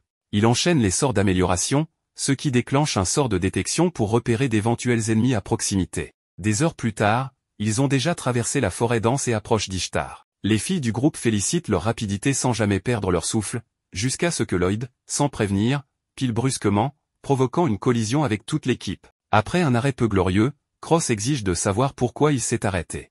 Lloyd explique que son sort de détection a capté quelque chose. Il ne sait pas exactement quoi, mais le sentiment est si inquiétant qu'il a un terrible pressentiment. Le mage blanc demande aux autres de continuer vers Ishtar pendant qu'il vérifie la situation lui-même. Il lui propose de l'accompagner car cela pourrait devenir un vrai combat et un mage blanc ne devrait pas y aller seul. Le reste de l'équipe insiste rapidement pour se joindre à lui. Personne ne veut laisser leur ami affronter l'inconnu seul. Pendant ce temps, 4 silhouettes en robe noire se rassemblent autour d'un artefact magique pour démontrer à nouveau leur puissance. Plus tard, à la tombée de la nuit, Lloyd et ses compagnons atteignent une cabane. Il sent la présence de démons à proximité ainsi que celle d'une autre race. Iwi, inquiète, demande s'il parle des démons du royaume démoniaque, ce qu'il confirme. Avant de partir, Dagas avait mentionné qu'au-delà de ces montagnes abruptes se trouve le royaume démoniaque, la nation des démons. Selon le Tank, cette race se cache dernièrement, mais pourrait surgir à tout moment pour tenter de conquérir le continent. Lloyd se souvient que les démons sont censés être strictement interdits dans les 3 nations principales. Mais Iwi souligne que le royaume démoniaque n'est pas réputé pour respecter les règles. Elle est célèbre pour ses invasions violentes. Elle lui demande aussi s'il garde des souvenirs du royaume démoniaque quand il était plus jeune, mais il répond qu'il ne se souvient de rien de son enfance.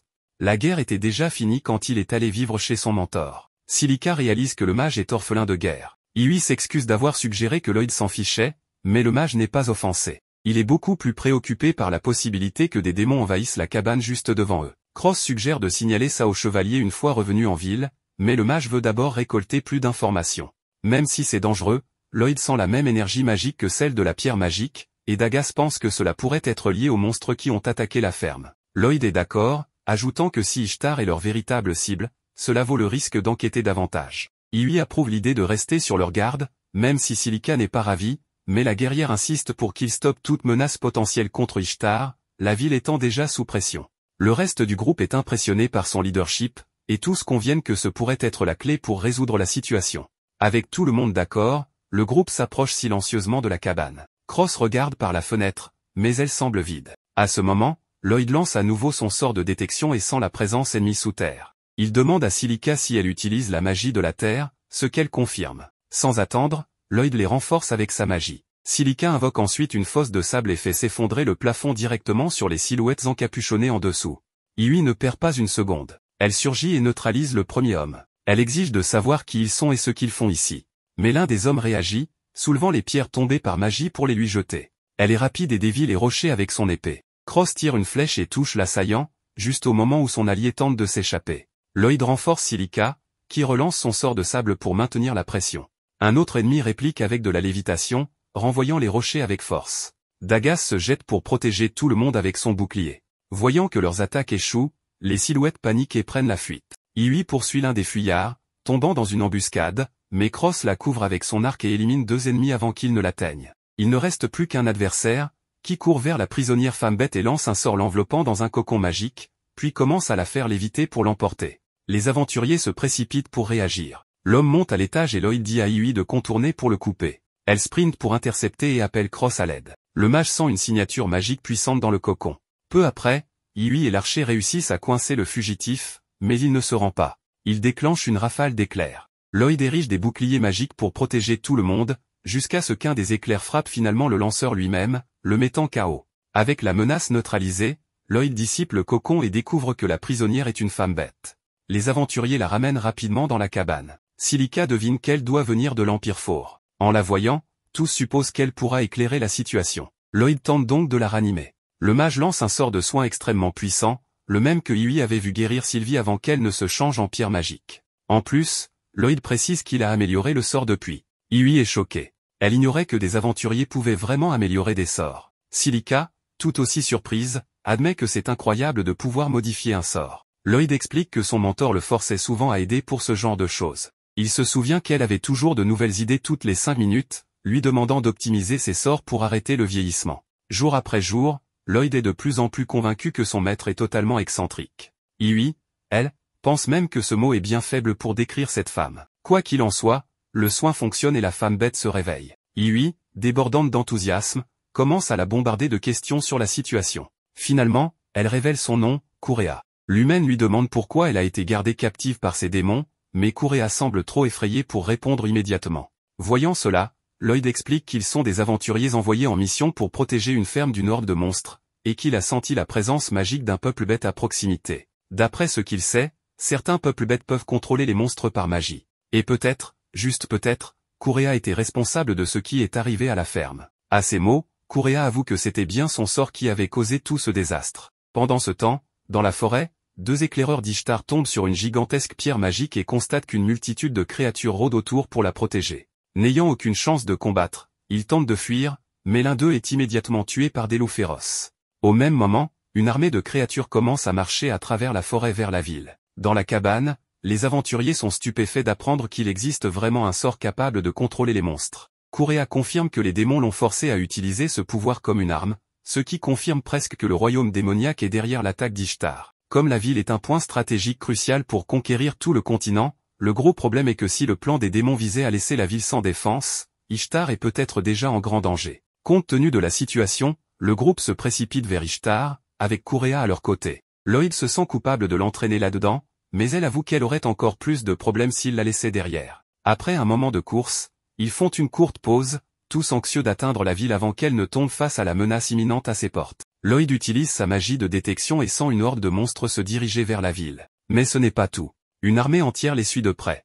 Iui se tourne vers le mage et lui demande ce qu'ils doivent faire maintenant. En réponse, il demande à emprunter le pouvoir de Kureha. En même temps, il dit aux autres de prévenir la ville du danger imminent et de se préparer à ce qui arrive. Iui s'apprête à protester, mais Lloyd souligne que personne ne peut gérer deux choses à la fois et la rassure, tout ira bien s'ils travaillent en équipe. Sur ces paroles, le groupe comprend à quel point la situation est grave. Le mage blanc lance alors un sort d'amélioration pour faciliter un peu leur périple. Sur ce, Iui, Dagas, Cross et Silica se dirigent vers Ishtar tandis que Lloyd et Kureha partent accomplir leur propre mission. Pendant ce temps, de retour au manoir de son groupe, Allen était furieux. Tous les candidats au recrutement étaient lamentables. À ses yeux, ces types étaient encore plus inutiles que cette ordure, surtout qu'aucun d'eux n'utilisait la magie de stockage. Mia se plaignit que leur limite ne soit que deux sorts d'amélioration simultanément. Le reste du groupe commença à se demander si, finalement, Lloyd était vraiment exceptionnel, et que le chef ne l'avait jamais remarqué. Mais Allen s'obstinait à dire que ce gamin n'avait rien de spécial. En plein milieu de cette discussion, un chevalier royal entra dans le bureau pour transmettre des nouvelles d'une patrouille en forêt. À cet instant, une horde de plus de 10 000 monstres avançait vers Ishtar, et l'armée avait besoin que leur groupe d'aventuriers aide à former les lignes de défense. En entendant cela, Allen y vit une occasion en or de se faire un nom. Il ordonna de prévenir les troupes qu'ils seraient prêts à combattre très bientôt, surtout que c'était une requête royale. C'était pour lui l'occasion parfaite de prouver qu'il était le guerrier le plus puissant du royaume. Pendant ce temps, non loin de là, Lloyd et Iui observaient déjà la gigantesque horde. Pour le mage de soutien, elle paraissait même plus grande que celle qui marchait vers Ishtar. Si une horde de cette taille rejoignait la force principale, Ishtar n'aurait aucune chance. C'est pour cela qu'ils avaient eu raison de se déplacer en avance pour établir un plan.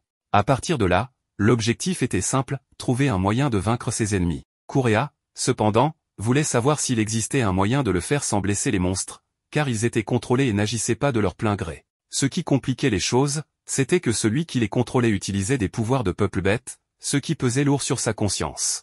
En voyant son inquiétude, l'homme promit de trouver un moyen d'éviter de leur faire du mal autant que possible. Après tout, il vaut toujours mieux résoudre les choses sans violence inutile. Avec cette idée, il demanda à Kureha si elle pouvait utiliser sa magie pour renvoyer les monstres chez eux. Elle expliqua que probablement pas, il y en avait tout simplement trop. Dans ce cas, le mage proposa d'amplifier sa magie pour essayer quand même. Elle accepta d'essayer. Elle commença à préparer son sort de contrôle, mais son sort fut bloqué. C'est alors qu'elle comprit que quelque chose dans la forêt interférerait.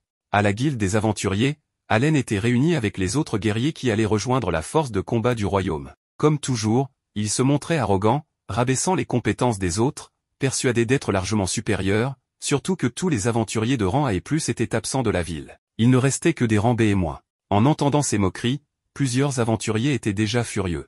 Mais pour Allen, bien sûr, cela ne signifiait rien.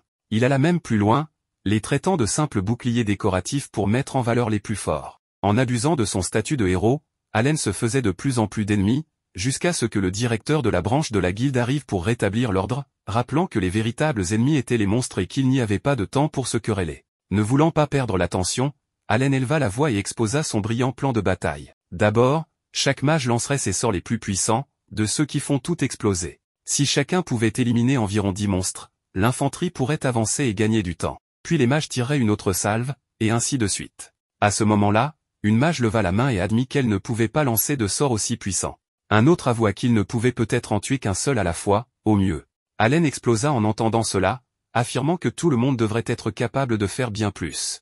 Même Maya confessa qu'elle ne se sentait plus confiante, ses sorts étaient devenus plus faibles et elle ne pouvait plus lancer comme avant. Cela ne fit qu'aggraver la colère d'Allen, qui exigea de savoir pourquoi elle n'avait pas mentionné un point si important plus tôt. Elle expliqua qu'elle n'était pas la seule, Lulu, Shayna et Lena étaient toutes moins puissantes depuis que Lloyd avait quitté le groupe. Allen se sentit trahi, mais Lena lui fit vite remarquer que c'était la faute du chef de ne jamais avoir prêté attention. Il était devenu si sûr de lui qu'il avait simplement ignoré les avertissements qu'elle donnait depuis longtemps. En fait, ajouta-t-elle, pour cette raison, elle pensait qu'il n'était même pas qualifié pour se dire héros. Furieux de ces paroles, Allen tenta de lui donner un coup de poing, mais elle le bloqua facilement. Sous le poids du regard désapprobateur de tous, le héros perdit complètement son sang-froid et quitta la guilde en trombe. Ses coéquipiers le suivirent, sauf Lena. Les aventuriers restants comprirent rapidement que ce prétendu héros n'avait rien à voir avec les rumeurs, et le moral chuta. Lena décida alors de prendre ses responsabilités. Elle assura aux aventuriers qu'elle quitterait l'équipe du héros, couperait les ponts avec lui et rejoindrait les autres sur la ligne de front. En plus, elle suggéra de faire appel à un certain mage nommé Lloyd. Et justement, le mage de soutien venait de découvrir la source du contrôle des hordes, une énorme pierre magique presque identique à celle de la ferme. Correa nota qu'elle était imprégnée d'une puissance obscure qui interférerait avec ses sorts. Il y en avait probablement plusieurs éparpillés dans la région, et pour reprendre le contrôle de la situation, il faudrait toutes les neutraliser. La femme bête pouvait ressentir les pierres si elle s'en approchait, mais sur une zone aussi vaste, c'était difficile. Lloyd combina donc télépathie et sort de détection pour étendre ses sens. Avec un sort de dissimulation en plus, il pouvait l'amener près des pierres sans que les monstres ne s'en aperçoivent, bien que le sort se briserait en cas de coup important. La prudence était donc essentielle. Avec ce plan, ils approchèrent de la première pierre magique et neutralisèrent son pouvoir. Direction la suivante. Pendant ce temps, les défenses d'Ishtar se resserraient, prêtes à l'arrivée de la horde ennemie. Un soldat se demanda à voix haute si c'était vraiment la bonne chose à faire, et le directeur de la guilde comprit son inquiétude. Après tout, la vie de chaque combattant ici dépendait d'un seul homme. Quelques heures plus tôt, à la guilde, Lena avait expliqué que Lloyd, le mage blanc, était le véritable pilier de l'équipe du héros, et non les figures connues du public. La vérité, c'était que tout le monde avait été aveuglé par la glorification du héros, au point de ne pas voir celui qui faisait vraiment avancer les choses. Le directeur demanda si Lloyd était vraiment l'auteur de la brillante manière dont combattait le groupe d'aventuriers le plus fort, et la guerrière confirma sans hésitation. De plus, elle assura que cette guerre ne pouvait être gagnée qu'avec l'aide du mage blanc. Le problème était qu'elle ignorait où il se trouvait. Le directeur expliqua que Lloyd était parti en mission avec un groupe de rang S, et que rien que le voyage prendrait plusieurs jours. Lena croyait pourtant qu'il pourrait arriver bien plus tôt grâce à un sort de déplacement, à moins qu'il ne soit occupé par sa mission. Quoi qu'il en soit, elle espérait que tout le monde fasse confiance au fait que le mage faisait exactement ce qu'il fallait en ce moment. Dans le présent, le directeur expliqua que tout le monde avait accepté la proposition de Lena, mais que le doute persistait. Chacun voulait protéger sa famille, ses amis et ceux qu'il aimait. La horde arriva enfin.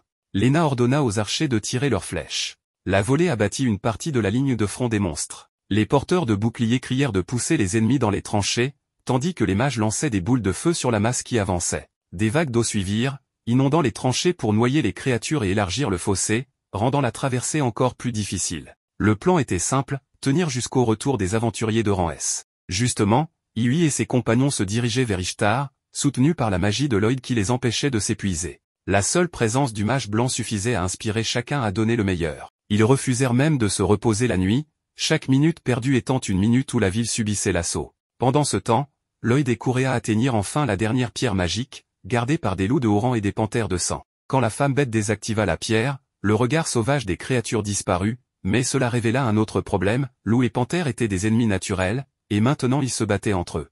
Les deux premiers, en s'affrontant, renversèrent la pierre magique. Correa perdit aussitôt son invisibilité, et toutes les bêtes la fixèrent d'un regard féroce. Pour la sauver, Lloyd lança un sort pour attirer toute leur attention sur lui. Aux portes d'Ishtar, certains monstres parvinrent à franchir la tranchée et à atteindre les porteurs de boucliers, qui les repoussèrent aussitôt. En première ligne, Lena, en tête des défenseurs, apprit que le flanc droit avait subi de lourds dégâts.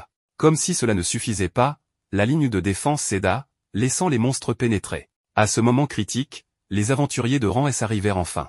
Ailleurs, Lloyd occupait les ennemis avec ses sorts d'amélioration physique, mais cela ne signifiait pas qu'il pouvait tous les affronter à la fois. Correa savait qu'il parvenait seulement à éviter les attaques avec beaucoup d'habileté, pas à vaincre directement les monstres. Malgré cela, cet humain faisait tout pour la protéger. Pour honorer son geste, la femme bête commença à chanter. Sa voix fit naître une étrange énergie qui enveloppa son corps et attira l'attention de toutes les créatures proches. En tendant la main vers elle, elle les amena peu à peu à reculer. Quand Lloyd arriva pour lui demander ce qu'elle avait fait, Kureha expliqua qu'elle s'était simplement contentée de les convaincre de retourner dans la forêt. Son sort ne les contrôlait pas, il permettait seulement de partager ses pensées avec elle. Lloyd la remercia de l'avoir sauvée, et elle fit de même. Il était temps de se diriger vers Ishtar. Aux portes de la ville, les aventuriers de rang S rejoignirent les forces défensives et firent tout pour repousser les milliers de monstres. Mais même avec les renforts, le nombre écrasant d'ennemis finit par les submerger. La ligne de front commençait à s'effondrer, les archers manquaient de flèches et les mages de mana. Pourtant, Lena restait la figure la plus inspirante, tenant la ligne et donnant à tous l'espoir qu'en résistant, la victoire viendrait. Mais la détermination ne suffisait pas. Les guerriers tombaient les uns après les autres, les défenses cédaient et la menace devenait de plus en plus terrifiante. Le directeur savait que l'armée était à bout. Il ne tiendrait plus longtemps. C'est alors que Kureha apparut sur le champ de bataille et commença à chanter. Sa douce voix traversa le chaos et calma le regard sauvage des créatures. Comme par miracle, les monstres se retournèrent et s'éloignèrent lentement, paisiblement. Le groupe de Yui aperçut Lloyd et poussa un cri de soulagement. Voyant Kureha épuisée, le mage blanc la soutint pour s'assurer qu'elle allait bien. Il fut impressionné par ses capacités, tout comme elle le fut par sa magie de soutien, elle n'aurait jamais pu projeter son sort sur un champ de bataille aussi vaste sans lui. Elle lui demanda quel type d'aide il avait apporté, et Lloyd expliqua qu'il avait lancé plusieurs couches de réduction de consommation de mana et d'augmentation de puissance magique. Il insista tout de même sur le fait que, malgré son soutien, c'était elle qui avait fait le plus gros du travail. C'est alors que la femme bête révéla que son vrai nom était Claire. Mais avant que le moment ne s'installe, des géants de pierre arrivèrent au mur d'Ishtar, prouvant que la guerre était loin d'être terminée. Un jour plus tard, Michael observait une carte avec ravissement, imaginant qu'Ishtar devait être assiégé par 30 000 monstres à cet instant précis.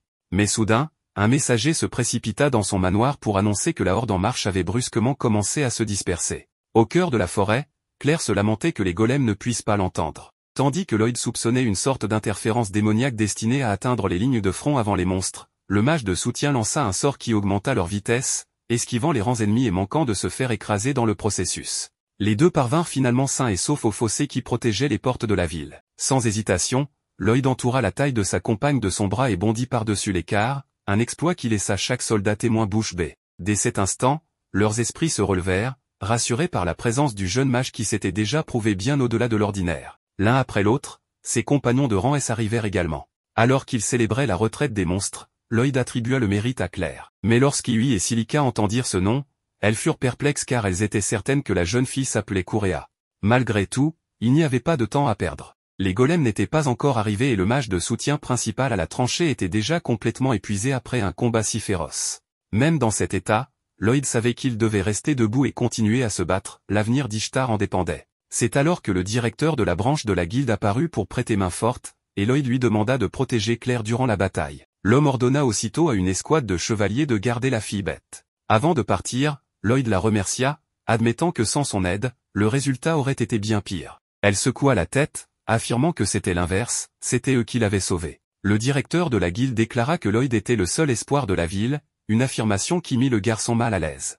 Lena expliqua qu'Allen avait refusé de rejoindre la guerre. Après une querelle avec quelques aventuriers à la guilde, il avait simplement abandonné son devoir. Lloyd rappela que des milliers de vies étaient en jeu, mais Lena ricana, disant que cet homme n'était en rien un héros. À ce moment, Lena chancela, portant la main à la profonde blessure de son bras. Lloyd, bien que presque vidé de magie, réussit à la guérir complètement. Cet effort le laissa si faible qu'il manqua de s'effondrer et elle dut le soutenir. Elle lui dit que grâce à sa magie de soutien, leur groupe avait toujours été le plus fort. Même si Lloyd lui-même ne voyait pas à quel point il était puissant. Elle admit qu'elle n'avait jamais réalisé à quel point il avait été vital pour leur équipe. Elle n'avait même pas empêché les autres de le chasser. Les larmes aux yeux, elle s'excusa. Mais Lloyd croyait encore qu'il avait été expulsé parce qu'il était trop faible. Avant qu'il ne puisse parler davantage, les golems atteignirent enfin le fossé. Les soldats de front chargèrent imprudemment et Lloyd tenta de les prévenir que ce n'étaient pas des golems ordinaires. Trop tard. Plusieurs guerriers sautèrent dans la mêlée pour être massacrés instantanément. Voyant cela,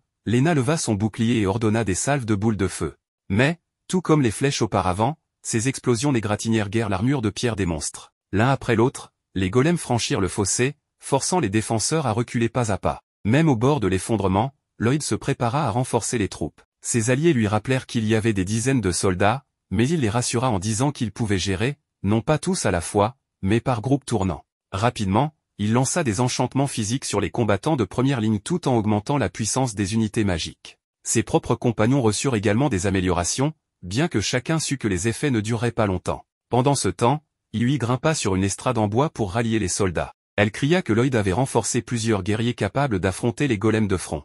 Les troupes doutaient encore de pouvoir tenir tête à de tels géants jusqu'à ce que Lena le prouve elle-même. Se tenant derrière son bouclier, elle arrêta net le poing d'un géant. Pour enfoncer le clou, Iui bondit sur un golem et le trancha en deux d'un seul coup d'épée. Lena rappela à tous que cela n'était possible que grâce à la magie de Lloyd. Peu à peu, les soldats réalisèrent que leur corps semblait plus léger, et que même les armes et armures qui les accablaient autrefois paraissaient plus faciles à porter. Au milieu du chaos, Lloyd donna des ordres, Cross devait soutenir les unités magiques tandis que Dagas devait protéger Silica pour qu'elle puisse bombarder les lignes ennemies en toute sécurité. Quant à Lloyd lui-même, il tenait à peine debout. Le directeur de la guilde le porta donc dans un endroit plus sûr, d'où il pourrait continuer à soutenir. Dès lors, les archers travaillèrent main dans la main avec les mages, décochant des flèches enflammées qui s'avérèrent efficaces contre les golems, en abattant plusieurs sous la direction de Cross. À l'avant, Dagas planta son énorme bouclier devant Silica, lui offrant la protection dont elle avait besoin pour déchaîner ses sorts dévastateurs. Après un long combat brutal, les défenseurs réduisirent finalement l'ennemi à un seul golem.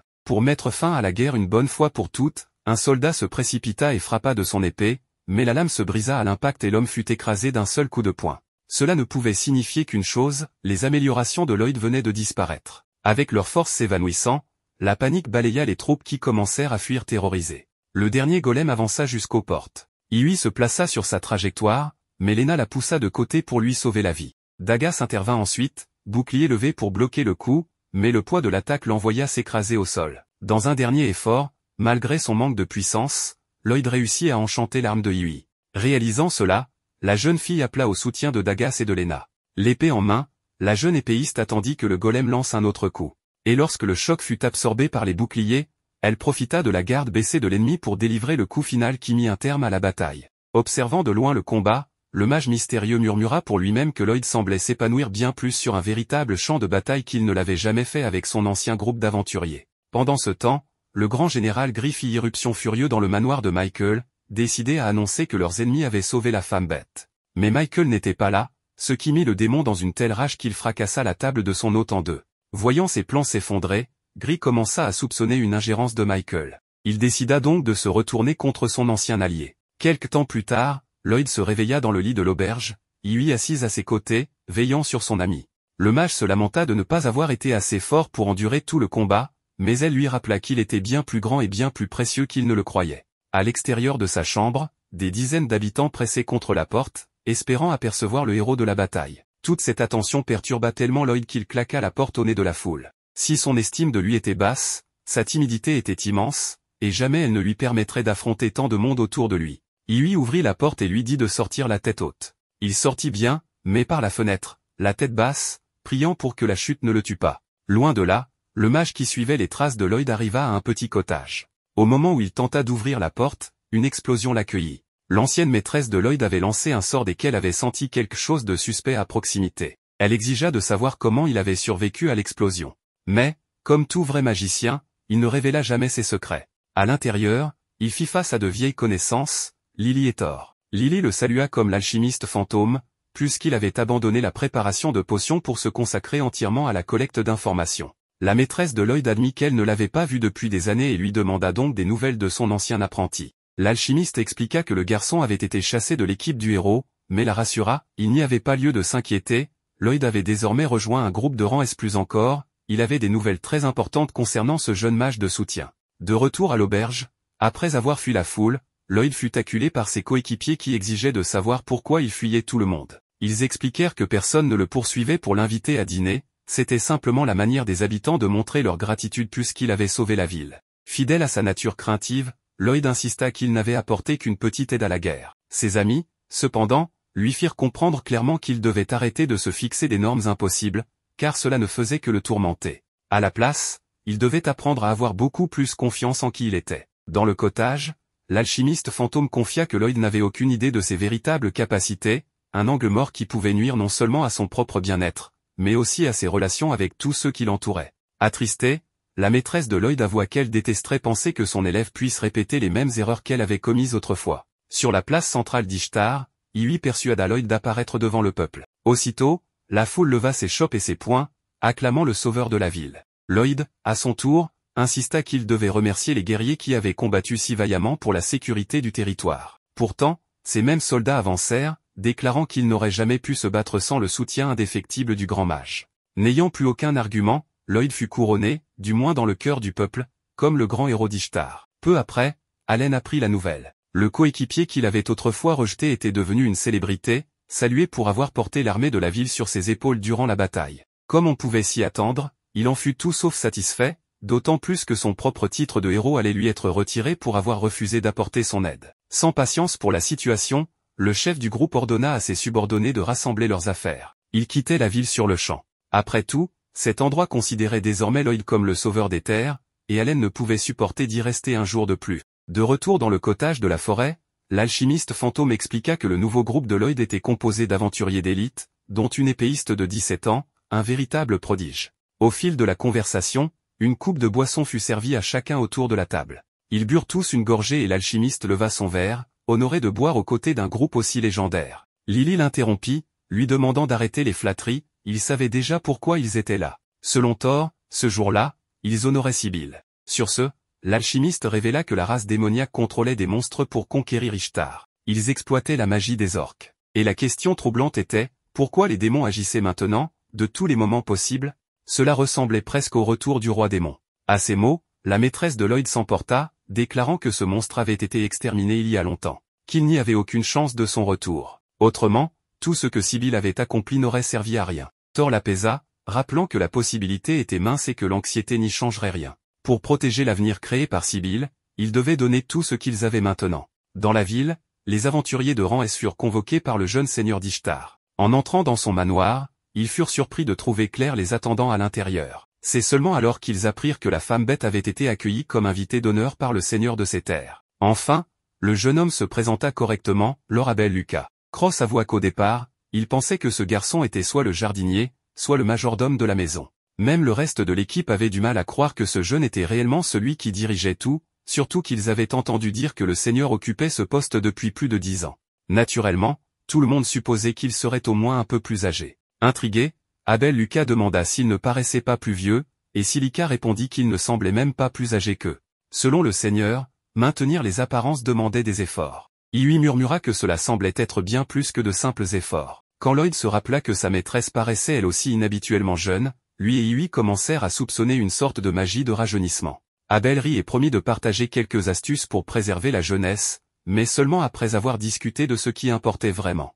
Pendant ce temps, dans l'escalier d'un château d'un autre royaume, un homme bête désespérait de n'avoir trouvé aucun indice sur l'endroit où se trouvait Claire, malgré de longues recherches. Soudain, un garde se précipita, appelant Sirion. La jeune dame Claire avait enfin été retrouvée. Au même moment, Lloyd et ses compagnons furent stupéfaits de découvrir que Claire n'était autre que la seconde princesse de l'Empire de la Forêt, une nation pacifique où vivaient les orques. Abel Lucas demanda alors ce qu'il pensait de la magie de la femme bête. Lloyd admit qu'elle était impressionnante, mais aussi terrifiante, étant donné qu'elle pouvait être utilisée pour contrôler les monstres. Abel confirma que son pouvoir était vraiment unique. C'était précisément pourquoi il ne pouvait jamais permettre que les démons la capturent, et pourquoi l'Empire la recherchait depuis tout ce temps. En fin de compte, ce furent ces aventuriers qui avaient sauvé la princesse. À ce propos, Abel Lucas révéla une mission digne de héros telle que l'Empire tenterait certainement de récupérer Claire, mais le seigneur d'Ishtar voulait que le groupe l'escorte en toute sécurité jusqu'à Sulf, la capitale du royaume de Furin. Le groupe hésita, soulignant qu'escorter une personne d'une telle importance semblait plus relever des chevaliers royaux que de simples aventuriers. Mais Lord Abel expliqua qu'envoyer des chevaliers attirerait bien trop l'attention. Il craignait que les démons ne réalisent immédiatement qu'une pièce aussi essentielle était déplacée. Pour cette raison, Claire insista elle-même pour confier sa sécurité aux aventuriers devant elle. Une fois la réunion terminée, tout le monde se rassembla dehors pour se préparer au départ. Clara leur demanda de l'appeler simplement par son prénom. Même si les aventuriers étaient mal à l'aise à l'idée de s'adresser aussi familièrement à une princesse, Iwi retira son gant et offrit à la femme bête une poignée de main amicale, donnant aux autres la confiance nécessaire pour se détendre en sa présence. Sur ce, Lloyd déclara qu'il était temps de se diriger vers la capitale royale. 10 jours plus tard, ayant choisi la route la plus sûre mais plus longue, le groupe était encore assez loin de sa destination. Lloyd proposa de s'arrêter dans la ville suivante pour se reposer un peu avant de reprendre le voyage. Iwi mentionna à Claire que les sources chaudes locales étaient merveilleuses, ce à quoi la femme bête répondit qu'elle n'avait jamais eu l'occasion d'en profiter. Cross fit remarquer aux autres que Iwi semblait un peu trop détendu à ce sujet. Cependant, Dagas défendit Iwi, suggérant qu'elle se montrait simplement attentionnée envers la princesse pour qu'elle ne se sente pas exclue. De plus, comme le souligna Silica, Claire, ayant grandi dans une famille royale, n'avait jamais eu l'opportunité de découvrir le monde extérieur. Iui pourrait être la personne idéale pour lui faire découvrir de nouvelles expériences. Convaincu par ce raisonnement, l'archer reconsidéra son opinion et admit que Iui agissait comme une véritable leader en pensant de manière originale. Cependant, à peine arrivé aux sources chaudes, Iui se précipita pour être la première à se baigner, laissant tout le monde derrière, ce qui confirma à Cross qu'elle était simplement décontractée. Les filles profitèrent sans tarder de l'eau chaude, sauf Claire. N'ayant jamais vécu une telle expérience, la princesse était gênée de montrer son corps, contrairement aux autres filles qui n'avaient aucun problème. Après qu'elles l'eurent convaincue de rejoindre le bain, les aventurières complimentèrent sa beauté, ce qui déclencha rapidement un débat sur celle qui avait le corps le plus développé. Cela se transforma en une accusation de Silica envers Iui, prétendant que cette dernière avait mangé trop de snacks récemment, ce qui rendait sa silhouette un peu plus ronde. De l'autre côté de la cloison en bois, les hommes s'adonnaient à leur propre compétition ludique. Pendant que les filles comparaient leurs atouts, les garçons rivalisaient pour savoir qui pouvait frotter le dos de l'ami devant lui avec le plus de force. Étant à la fin de la ligne, Lloyd se perdit dans ses pensées sur sa mission. Plus ils approchaient de la capitale, plus le risque de croiser des démons augmentait. Si l'ennemi voulait vraiment reprendre Claire, c'était le moment idéal pour attaquer. Cependant, il doutait qu'une opération d'une telle envergure puisse pénétrer cette partie du royaume. Il était plus probable qu'ils envoient une poignée d'unités d'élite opérant dans l'ombre. Quoi qu'il en soit, Lloyd, en tant que mage blanc, savait qu'il devait garder une longueur d'avance pour empêcher l'enlèvement de Claire et prouver aux démons que la seule corne qu'il devait craindre était celle de sa petite amie. Perdu dans ses pensées, Lloyd frotta le dos de Cross avec trop de force, provoquant des cris comme « Pas si fort, Lloyd ». Après cette séance de rapprochement, le groupe se réunit pour discuter des préparatifs pour la suite du voyage. Lloyd suggéra de rester quelques jours de plus en ville pour régler certains détails avant de partir pour la capitale, ce que Dagas trouva parfait, surtout parce qu'il avait besoin de nouveaux matériels, son bouclier actuel ressemblant à un couvercle de casserole de grand-mère. Silica approuva l'idée, n'ayant pas eu le temps de pratiquer correctement sa magie ou, comme elle plaisanta, de lâcher un PMP pendant cette longue aventure. Voyant à quel point ses amis étaient déterminés à rester affûtés, Lloyd décida qu'il devait lui aussi perfectionner ses compétences. En tant que mage blanc chargé de protéger Claire, il ne voulait plus jamais décevoir ses compagnons comme il avait l'impression de l'avoir fait lors de la dernière bataille. Le lendemain, Dagas tint parole et chercha une boutique pour acheter du nouvel équipement.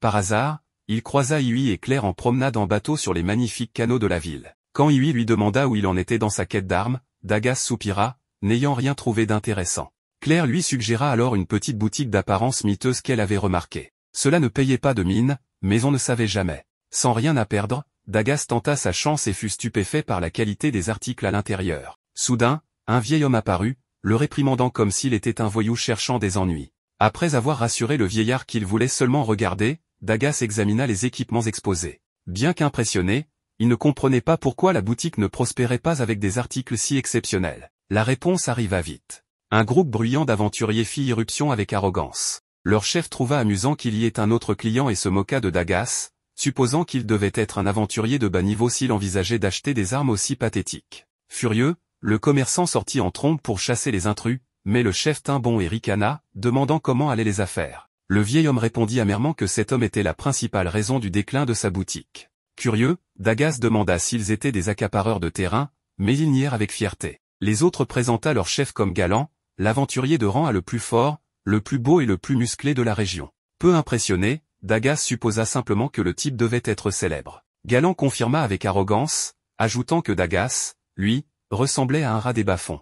Sans se laisser démonter, Dagas demanda pourquoi un aventurier de rang harcelait un vieil homme. Galant expliqua avec un sourire que le vieillard refusait de lui vendre une relique légendaire de Lyon. Le commerçant répondit qu'il ne la céderait qu'à quelqu'un qui la mérite vraiment. Cette réponse mit Galant en rage, au point qu'il sembla prêt à frapper le vieil homme. Dagas, jusque-là calme, s'emporta face à une menace aussi pitoyable de la part de quelqu'un se disant aventurier. Son simple geste de révolte suffit à énerver les sbires de Galant. L'un d'eux, un grand chauve, bondit pour protéger son chef sans même évaluer son adversaire. Dagas tordit le poignet de l'homme comme un père le ferait avec un enfant insistant pour jouer à la bagarre. Puis, il sortit son bouclier via une technique de stockage, laissant les ennemis penser à une sorcellerie de haut niveau. Sans leur laisser le temps de réagir, il les envoya valser hors de la boutique d'un coup de bouclier bien placé, les laissant à plat comme des sacs de pommes de terre. Galant jura que Dagas n'était qu'un faible aventurier, mais ce dernier exhiba son insigne de rang S, ridiculisant le groupe jaloux.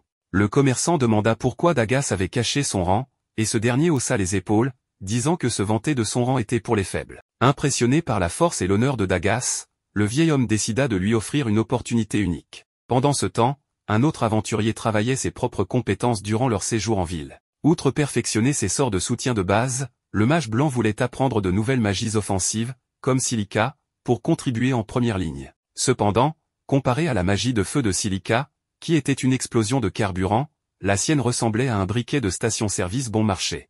Il lui reconnut que Silica était incroyable, non pas pour son talent ou sa réserve de mana, mais pour sa détermination. Seul près d'un lac en forêt, Silica réfléchissait à l'importance des buffs de cet aventurier lors de la dernière guerre. Déterminée à devenir plus forte, elle compressa une boule de feu dans des cercles magiques, mais celle-ci explosa trop tôt, manquant de la carboniser. Malgré cet échec, elle ne renonça pas, car personne ne maîtrise un sort de feu de haut niveau du jour au lendemain. Il lui admirait cette persévérance. Enfant, Silica était déjà considérée comme l'envoyée des dieux. Quand Iui l'avait rencontrée, elle essayait de viser un panneau avec du feu, mais avec une précision digne d'un enfant de 5 ans visant les toilettes. Pourtant, son talent et son effort acharné la rendaient exceptionnelle. Grâce à cette détermination, elle créa un nouveau sort, détruisant la moitié de la forêt. Trempée, Silica se demanda pourquoi elle était si maladroite. Bien qu'elle essayât d'être prudente devant ses coéquipiers, elle était tête en l'air lorsqu'elle était seule, ce qui la gênait.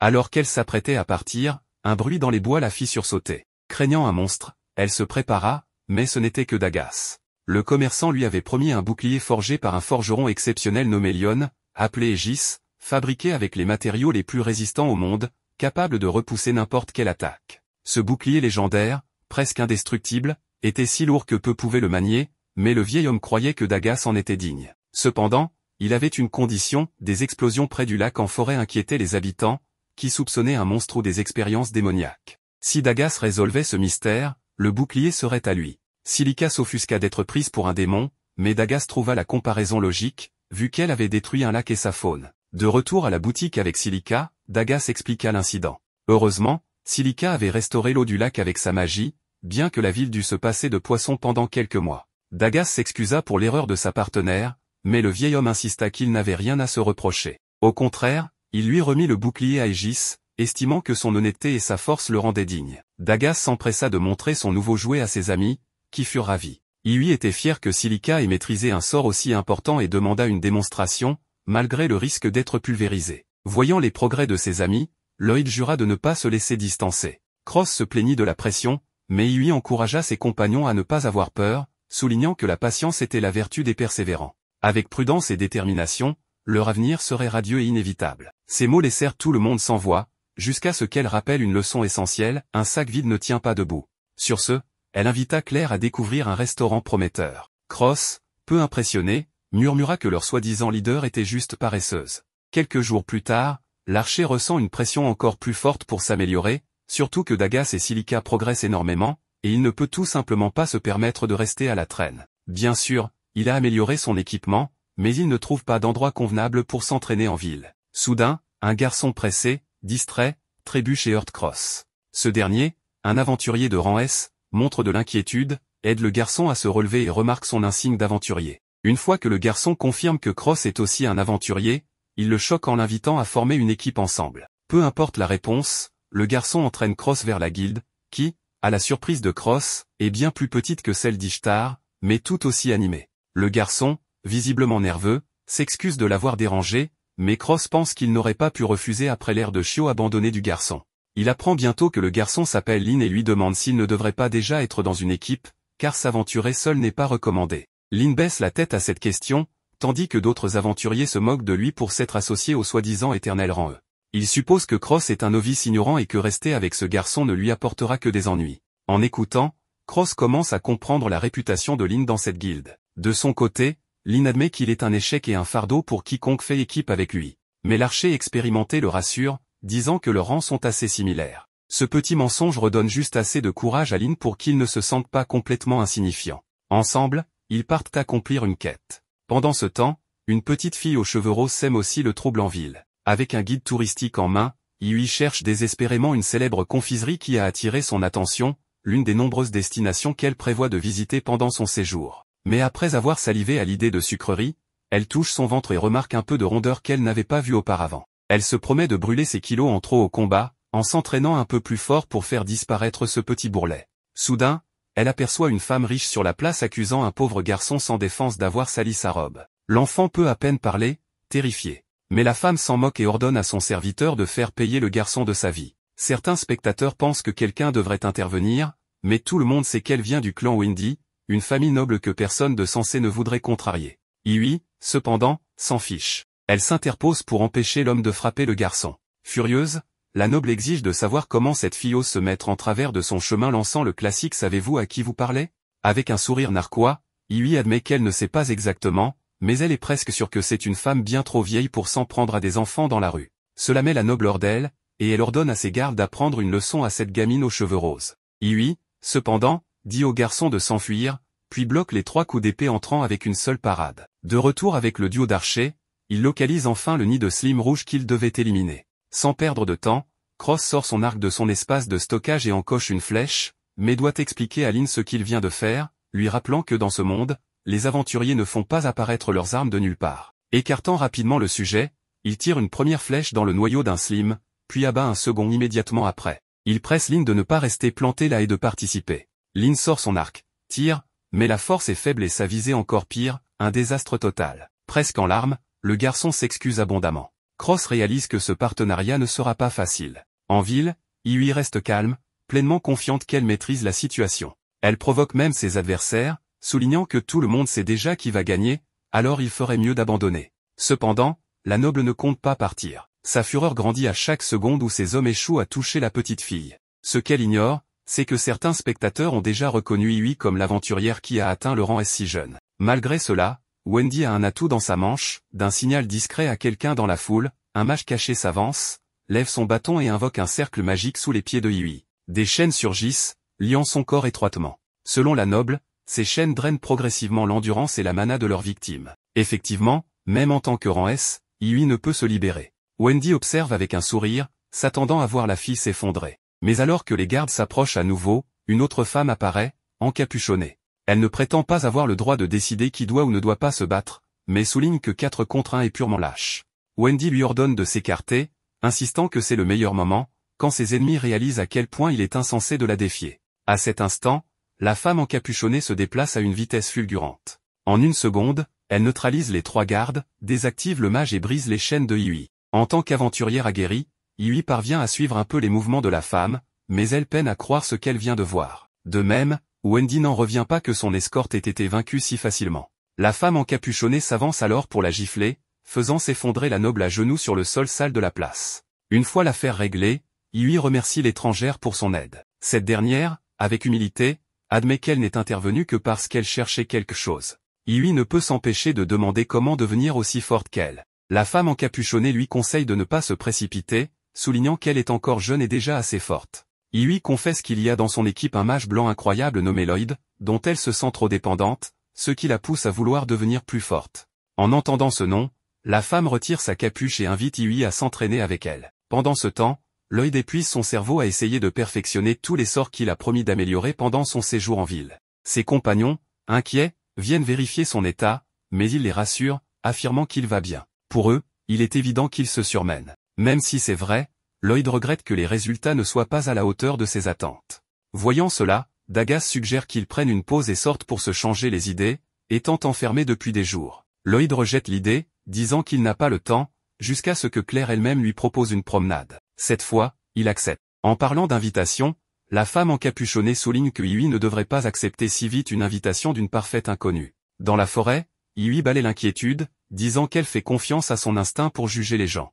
Elle demande alors le nom de la femme. Avec un léger sourire, elle lui dit de l'appeler Lilith, ce qui fait suspecter à Iwi un faux nom. Malgré cela, elle ressent qu'elle peut faire confiance à cette femme mystérieuse. Lilith déclare qu'il est temps de commencer l'entraînement, invoquant son épée avec un sort de stockage, un type de magie que Iwi ignorait jusqu'à sa rencontre avec Lloyd. Cela lui fait réaliser à quel point son monde était limité jusqu'à récemment. Elle jure de devenir aussi forte que cette femme étrange.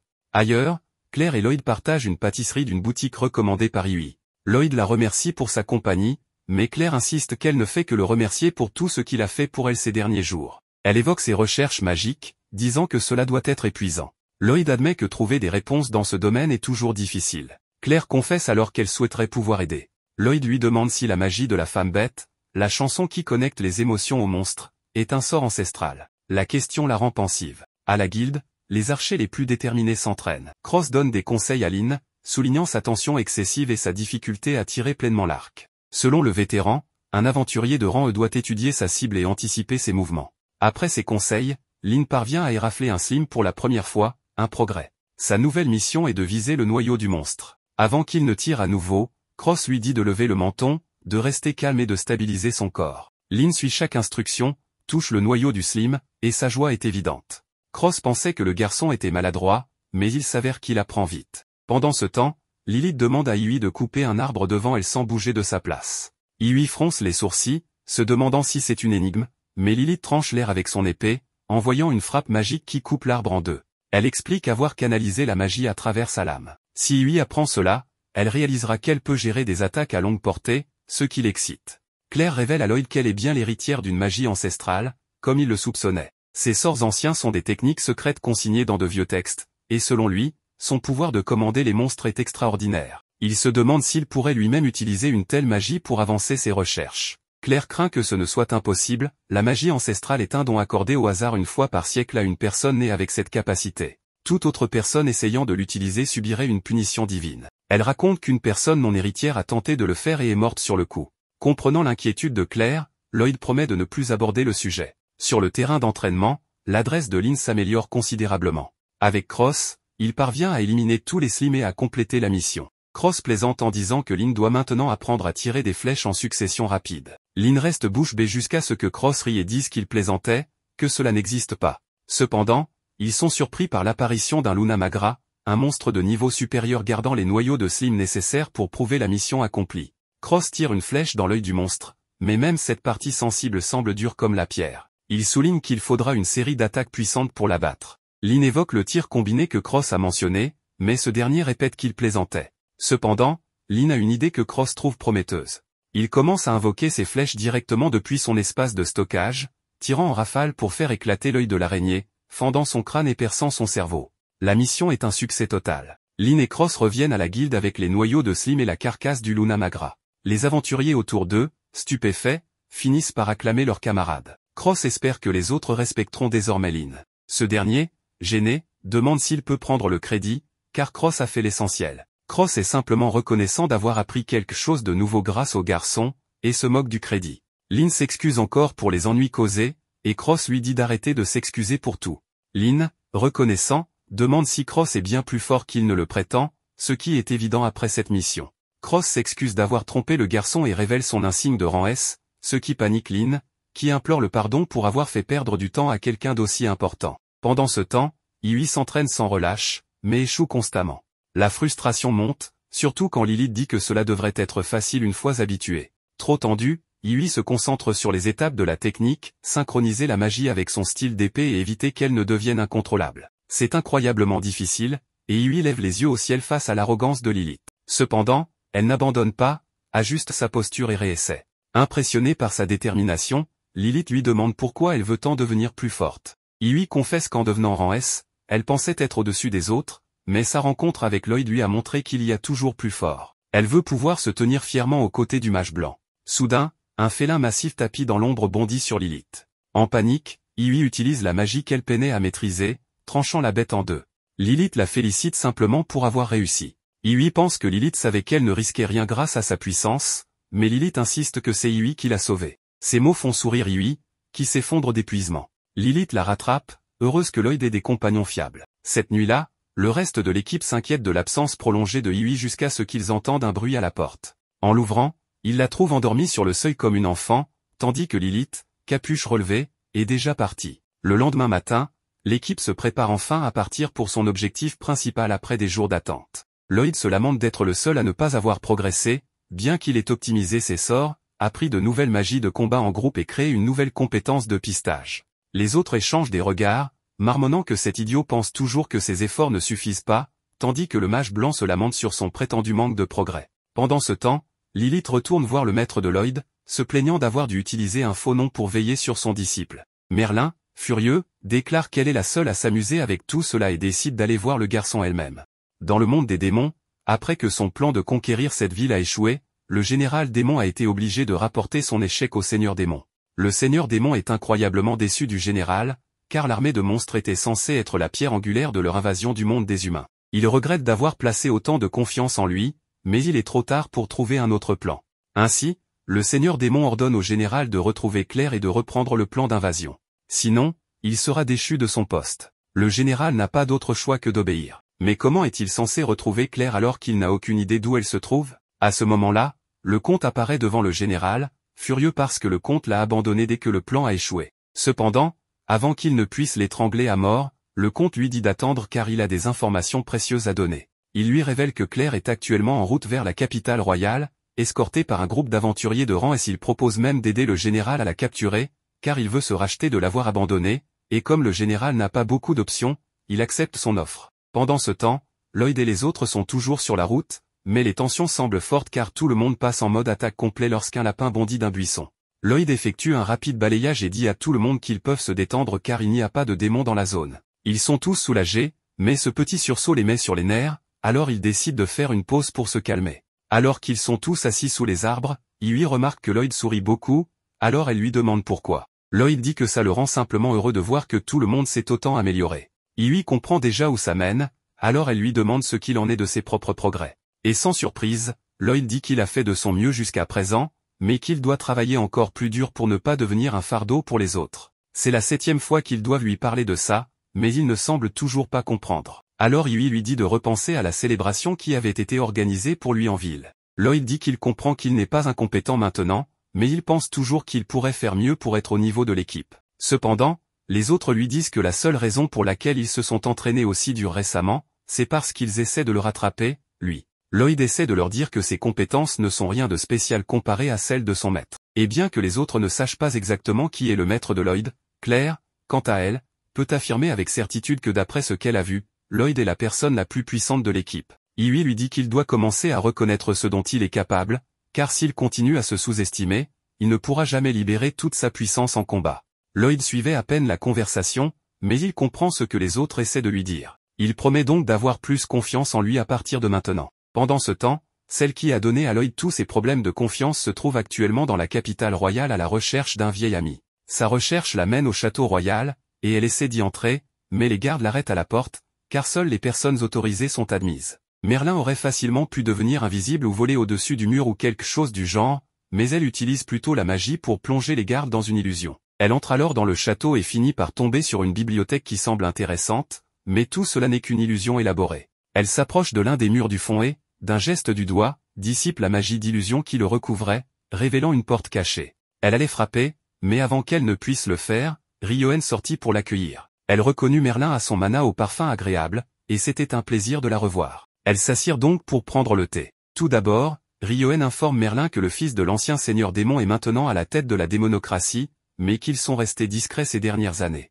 Les choses ont donc été assez paisibles ici. Merlin pense que l'empereur doit beaucoup apprécier Rioen pour lui permettre d'utiliser la bibliothèque du château comme laboratoire de recherche, mais Rioen explique que les choses se sont simplement passées ainsi lorsqu'elle a essayé d'imiter une partie de la magie de Merlin. Merlin dit qu'elle n'a aucune magie digne d'être imitée, mais Rioen réplique que c'est faux et lui rappelle que c'est elle qui a développé la technique de la magie de stockage et qu'elle peut lancer d'innombrables sorts sans incantation, tout cela en appliquant sa propre analyse de la magie ancienne. Merlin dit que tout cela était nécessaire pour vaincre le seigneur démon. Mais en parlant du seigneur démon, Merlin veut que Rioen examine ce livre. Ce n'est que la moitié du grimoire original, mais elle veut vérifier s'il contient toujours le pouvoir de sceller le seigneur démon. Rioen demande si Merlin pense que le seigneur démon va attaquer à nouveau, mais pour l'instant ce n'est qu'une possibilité, et elle veut être préparée au cas où. De retour avec Lloyd et les autres, ils avancent rapidement et devraient arriver en ville de Schwertz dans les prochaines heures, et de là, il ne faudra qu'une journée pour atteindre la capitale. Claire se sent un peu inquiète car la nuit va bientôt tomber, et s'ils ne sortent pas de la forêt avant la nuit, ils pourraient être attaqués par des monstres. Cross ne pense pas que ce soit un problème puisque Claire a le pouvoir de contrôler les monstres. Mais elle lui rappelle que le sort prend encore du temps à lancer, donc s'ils sont pris au dépourvu, elle n'aura pas le temps de l'activer. Par prudence, Lloyd décide de faire un rapide balayage pour s'assurer qu'aucun monstre ne se trouve à proximité. Mais lorsqu'il essaie, il se rend compte que quelque chose interfère avec son sort. Un instant plus tard, un épais brouillard enveloppe le groupe, et ils comprennent que ce n'est pas bon signe. Silica dit qu'elle va dissiper le brouillard avec sa magie du vent. Cependant, lorsqu'elle tente de sortir son bâton de son espace de stockage, elle réalise que le brouillard interfère. Impossible que ce soit une coïncidence. Il conclut donc que c'est l'œuvre des démons.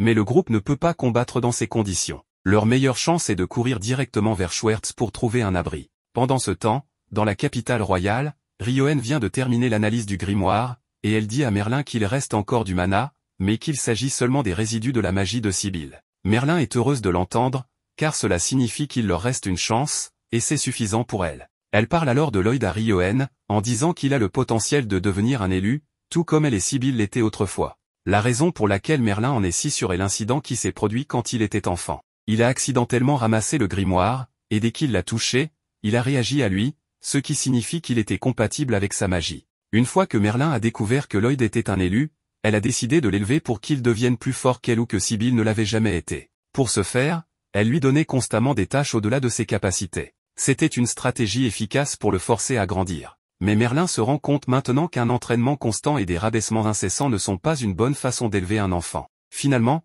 Lloyd a fini par fuir sa maison, et il fait maintenant partie d'un groupe de rangs escortant la princesse des bêtes vers la capitale. Cela fait une éternité que Merlin n'a pas vu Lloyd, et il lui manque énormément, ce qui est en partie la raison de sa venue à la capitale, elle veut lui parler lorsqu'il arrivera. Pendant ce temps, Lloyd et les autres viennent d'arriver à Schwertz.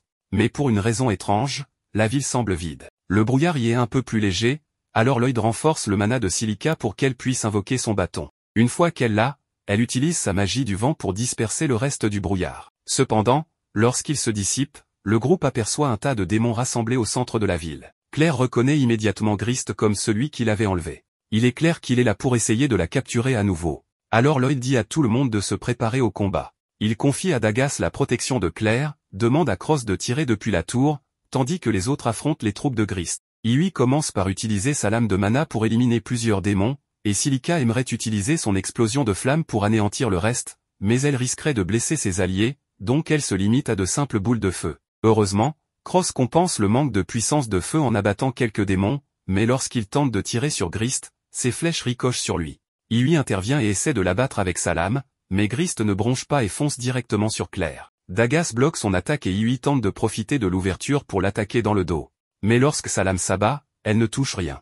Lloyd réalise que Grist utilise son mana comme une armure pour se protéger. Grist est impressionné qu'il l'ait compris si vite et suppose que c'est Lloyd qui avait interféré avec l'attaque sur Ishtar. Il bondit dans le ciel pour attaquer Lloyd. Mais comme il est haut, cela donne à Silica l'occasion parfaite de le frapper avec une explosion de flamme. C'était son sort le plus puissant, mais cela ne suffit toujours pas à percer l'armure de mana de Grist, et il reste intact. Il manque d'options.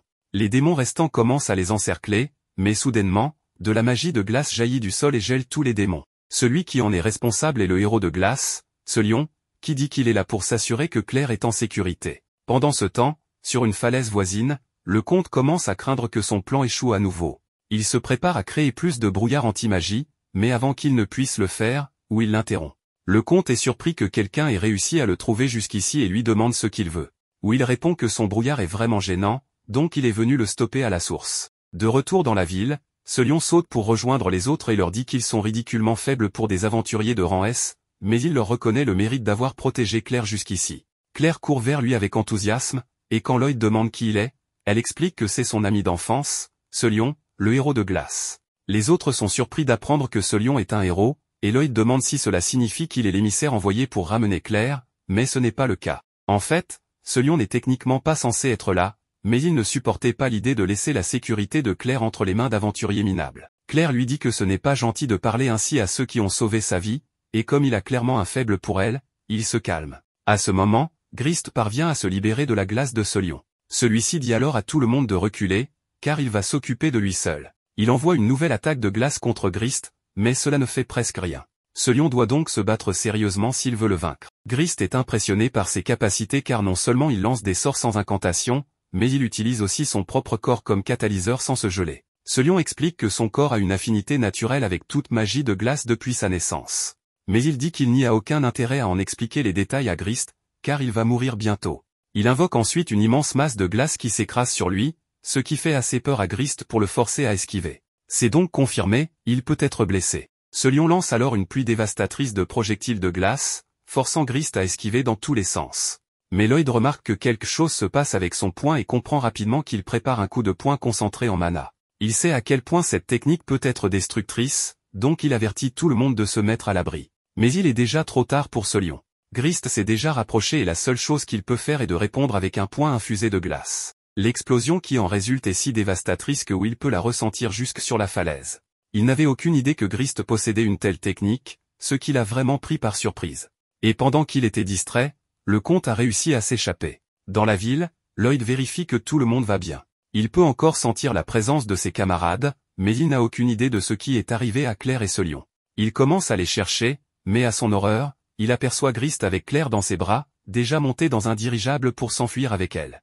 Ce lion se relève et essaie de poursuivre Grist en formant une colonne de glace sous ses pieds. Et à son crédit, il est assez proche de sauver Claire, mais sa glace n'était pas faite pour supporter de telles altitudes, elle s'effrite donc sous ses pieds et il chute au sol tandis que Grist s'échappe. Même pour ce lion, une chute comme celle-là pourrait être fatale. Alors Lloyd dit à Silica d'utiliser un coussin d'air pour le sauver. Grâce à la présence d'esprit de Lloyd, ce lion parvient à redescendre sain et sauf. Mais Grist a toujours Claire, donc il veut désespérément tenter de les rattraper à nouveau.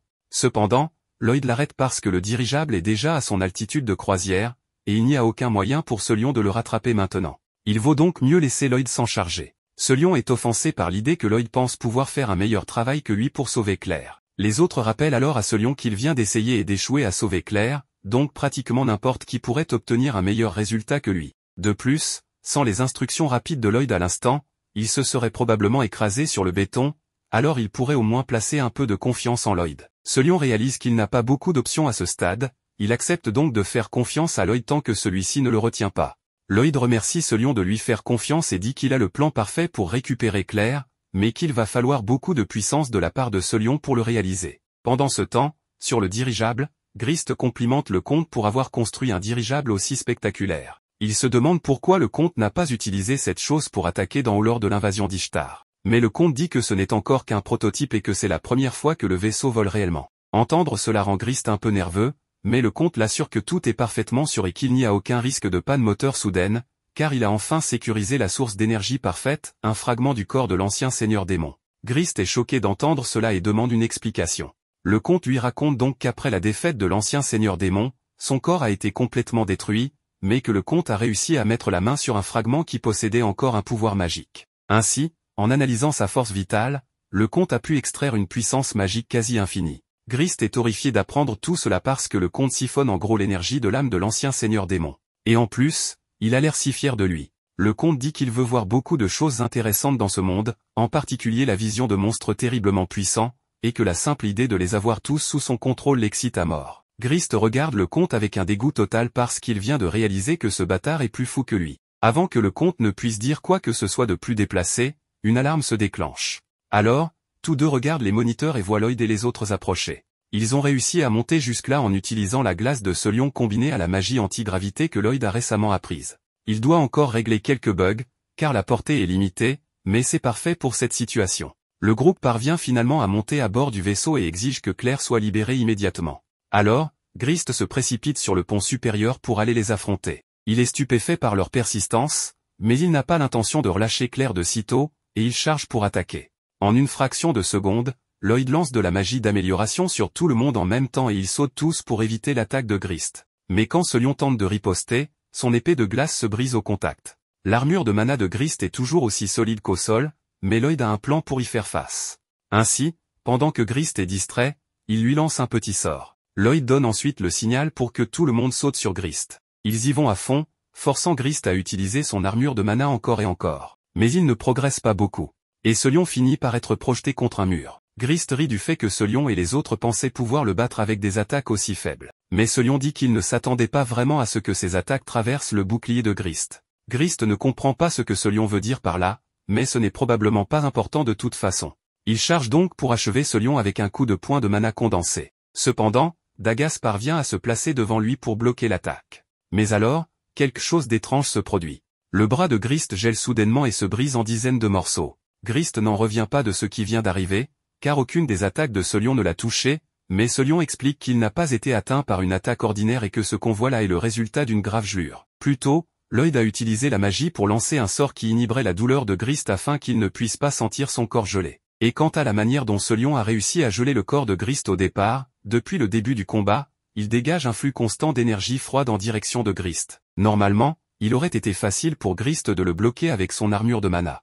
Mais comme il était tellement occupé à bloquer toutes leurs autres attaques, il ne pouvait pas se rendre compte que son corps gelait lentement. Tout s'est déroulé exactement comme Lloyd l'avait prévu. Et maintenant que Grist a perdu un bras, il n'a aucune chance contre Lloyd et les autres. Lloyd exige que Grist le rende Claire, et Grist commence à paniquer à l'idée de perdre. Il se retourne donc et court vers le pont inférieur. Une fois en bas, il dit au comte de libérer tous les monstres qu'il a dans ses cages. Et le comte est interloqué par la demande de Grist, car il lui a littéralement dit que ces monstres sont terrifiants et qu'il n'a pas encore un contrôle adéquat sur eux. Libérer les monstres maintenant serait une très mauvaise idée, mais Grist est déjà en train de tripoter la serrure pour l'ouvrir. Les autres se lancent bientôt à la poursuite de Grist et, dès que ce lion aperçoit Claire, il exige qu'elle soit libérée. Mais à la place, Grist libère tous les monstres que le comte avait capturés. Il ordonne aux monstres d'attaquer Lloyd et ses compagnons, mais l'un des serpents se jette sur lui à la place. Le comte a mentionné plus tôt qu'il n'a pas encore perfectionné le système de contrôle, donc les monstres n'obéiront à personne pour l'instant. Mais heureusement, le comte a préparé un prototype spécial pour une situation comme celle-ci. Il le sort donc des planches du plancher et active le cristal magique, envoyant une onde sonore pour prendre le contrôle de l'esprit des monstres. Les monstres s'immobilisent un instant en conséquence, et ce lion profite de l'occasion pour aller chercher Claire. Il parvient à atteindre sa cage et à la libérer en engelant la serrure. Mais à ce moment-là, le comte avait déjà commencé à ordonner aux monstres d'attaquer le groupe de Lloyd. S'enfuir d'ici va donc être vraiment difficile. Ils se préparent tous à se frayer un chemin. Mais avant qu'ils ne commencent leur attaque, Claire les arrête tous, car elle ne veut pas que des monstres innocents soient blessés. Elle leur dit qu'elle peut s'en charger elle-même. Elle commence donc à chanter pour apaiser les monstres en utilisant sa magie ancienne. Et bien sûr, les monstres s'immobilisent tous dès qu'ils entendent sa chanson. La chanson de Claire met environ 30 secondes à faire effet, et le comte aurait pu faire quelque chose pour essayer de l'arrêter, mais il était tellement excité à l'idée de voir de la magie ancienne de près que la seule chose à laquelle il a pensé était d'enregistrer la chanson de Claire. Cependant, pendant que Claire chantait, le fragment du Seigneur Démon a commencé à réagir. Ainsi, un moment plus tard, tout le vaisseau commence à dévier de sa trajectoire. Le comte se rend compte que quelque chose ne va pas et commence à essayer de comprendre ce qui s'est passé, car à ce rythme, le vaisseau pourrait s'écraser. Au début, il se demande si les monstres que Claire a pris sous contrôle pourraient y être pour quelque chose. Quand le vaisseau a commencé à trembler, Grist a trébuché et a touché accidentellement le compartiment contenant le fragment du Seigneur Démon. Et je ne sais pas exactement ce qui s'est passé, mais on dirait que l'esprit de Grist s'est complètement vidé. Le comte déduit que la magie ancienne de Claire a dû rendre folle la force vitale du Seigneur Démon. Et si rien n'est fait, cela explosera probablement, emportant tout le vaisseau au passage. Le comte l'extrait rapidement du moteur pour le désactiver. Malheureusement, cela met fin à la menace d'explosion, mais le fragment était en quelque sorte la source d'énergie de tout le vaisseau. Donc, sans lui, l'ensemble commence à tomber du ciel. Grâce à la magie de gravité de Lloyd, tout le monde parvient à rester plaqué au sol, même alors que le vaisseau pique du nez en ce moment. Mais ils ont des problèmes plus graves à gérer, car il se passe quelque chose avec Grist là-bas. Il se tord de douleur pendant quelques instants, puis se relève avec des yeux vides et commence à demander qu'on lui donne le fragment du Seigneur Démon. Le comte y réfléchit un instant et réalise que Grist a dû devenir un réceptacle pour les Seigneurs Démons.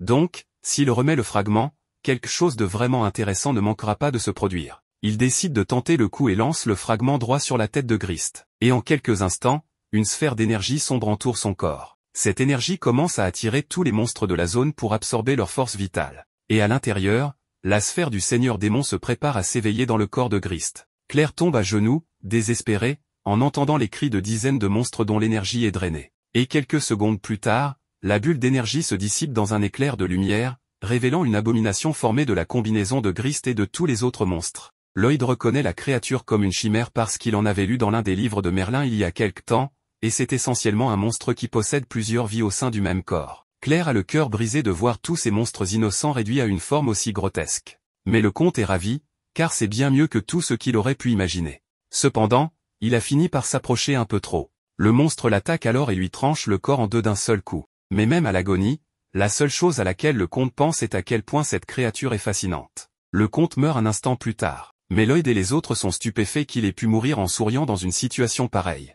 Mais maintenant, ils doivent s'occuper du monstre, et il ferait mieux de trouver un bon plan d'attaque s'ils ne veulent pas finir comme le comte. Pendant ce temps, à la capitale, Merlin et Rioen marchent dans les couloirs, et Rioen lui demande si elle compte passer la nuit. Mais Merlin répond qu'il n'y a pas d'alcool ici, et qu'elle déprime quand elle n'est pas ivre la nuit, donc elle va se rendre dans un pub local. Cependant, juste à ce moment, elle remarque toutes deux Will, se tenant près de l'entrée, et Rioen est ravie parce qu'elle ne l'a pas vu depuis longtemps. Mais elle se demande comment il a réussi à passer les gardes. Will dit qu'il n'y a pas lieu de s'en faire, car en ce moment, il a quelque chose d'important à leur dire. Et Merlin peut dire que c'est vraiment sérieux. Jusqu'à ce qu'elle demande à Rioen si elles peuvent retourner dans sa chambre pour parler un moment. De retour sur le dirigeable, le groupe est sur le point d'affronter la chimère, alors Dagas se porte en défense de tout le monde. Lloyd le renforce aussi avec un bonus de défense. Ainsi, lorsque la chimère attaque, Dagas parvient à la bloquer tout en restant entier. Mais il ne pourra pas tenir beaucoup plus longtemps si les choses continuent ainsi. Et pour ne rien arranger, le vaisseau pique toujours du nez, ce n'est donc qu'une question de temps avant qu'il ne s'écrase. Lloyd semble étrangement calme. Tout le monde commence à paniquer. Alors Cross dit qu'il devrait quitter le vaisseau dès que possible. Claire dit à tout le monde qu'elle ne veut pas laisser les créatures derrière, car elles ont toutes été forcées de devenir une partie de cette chose.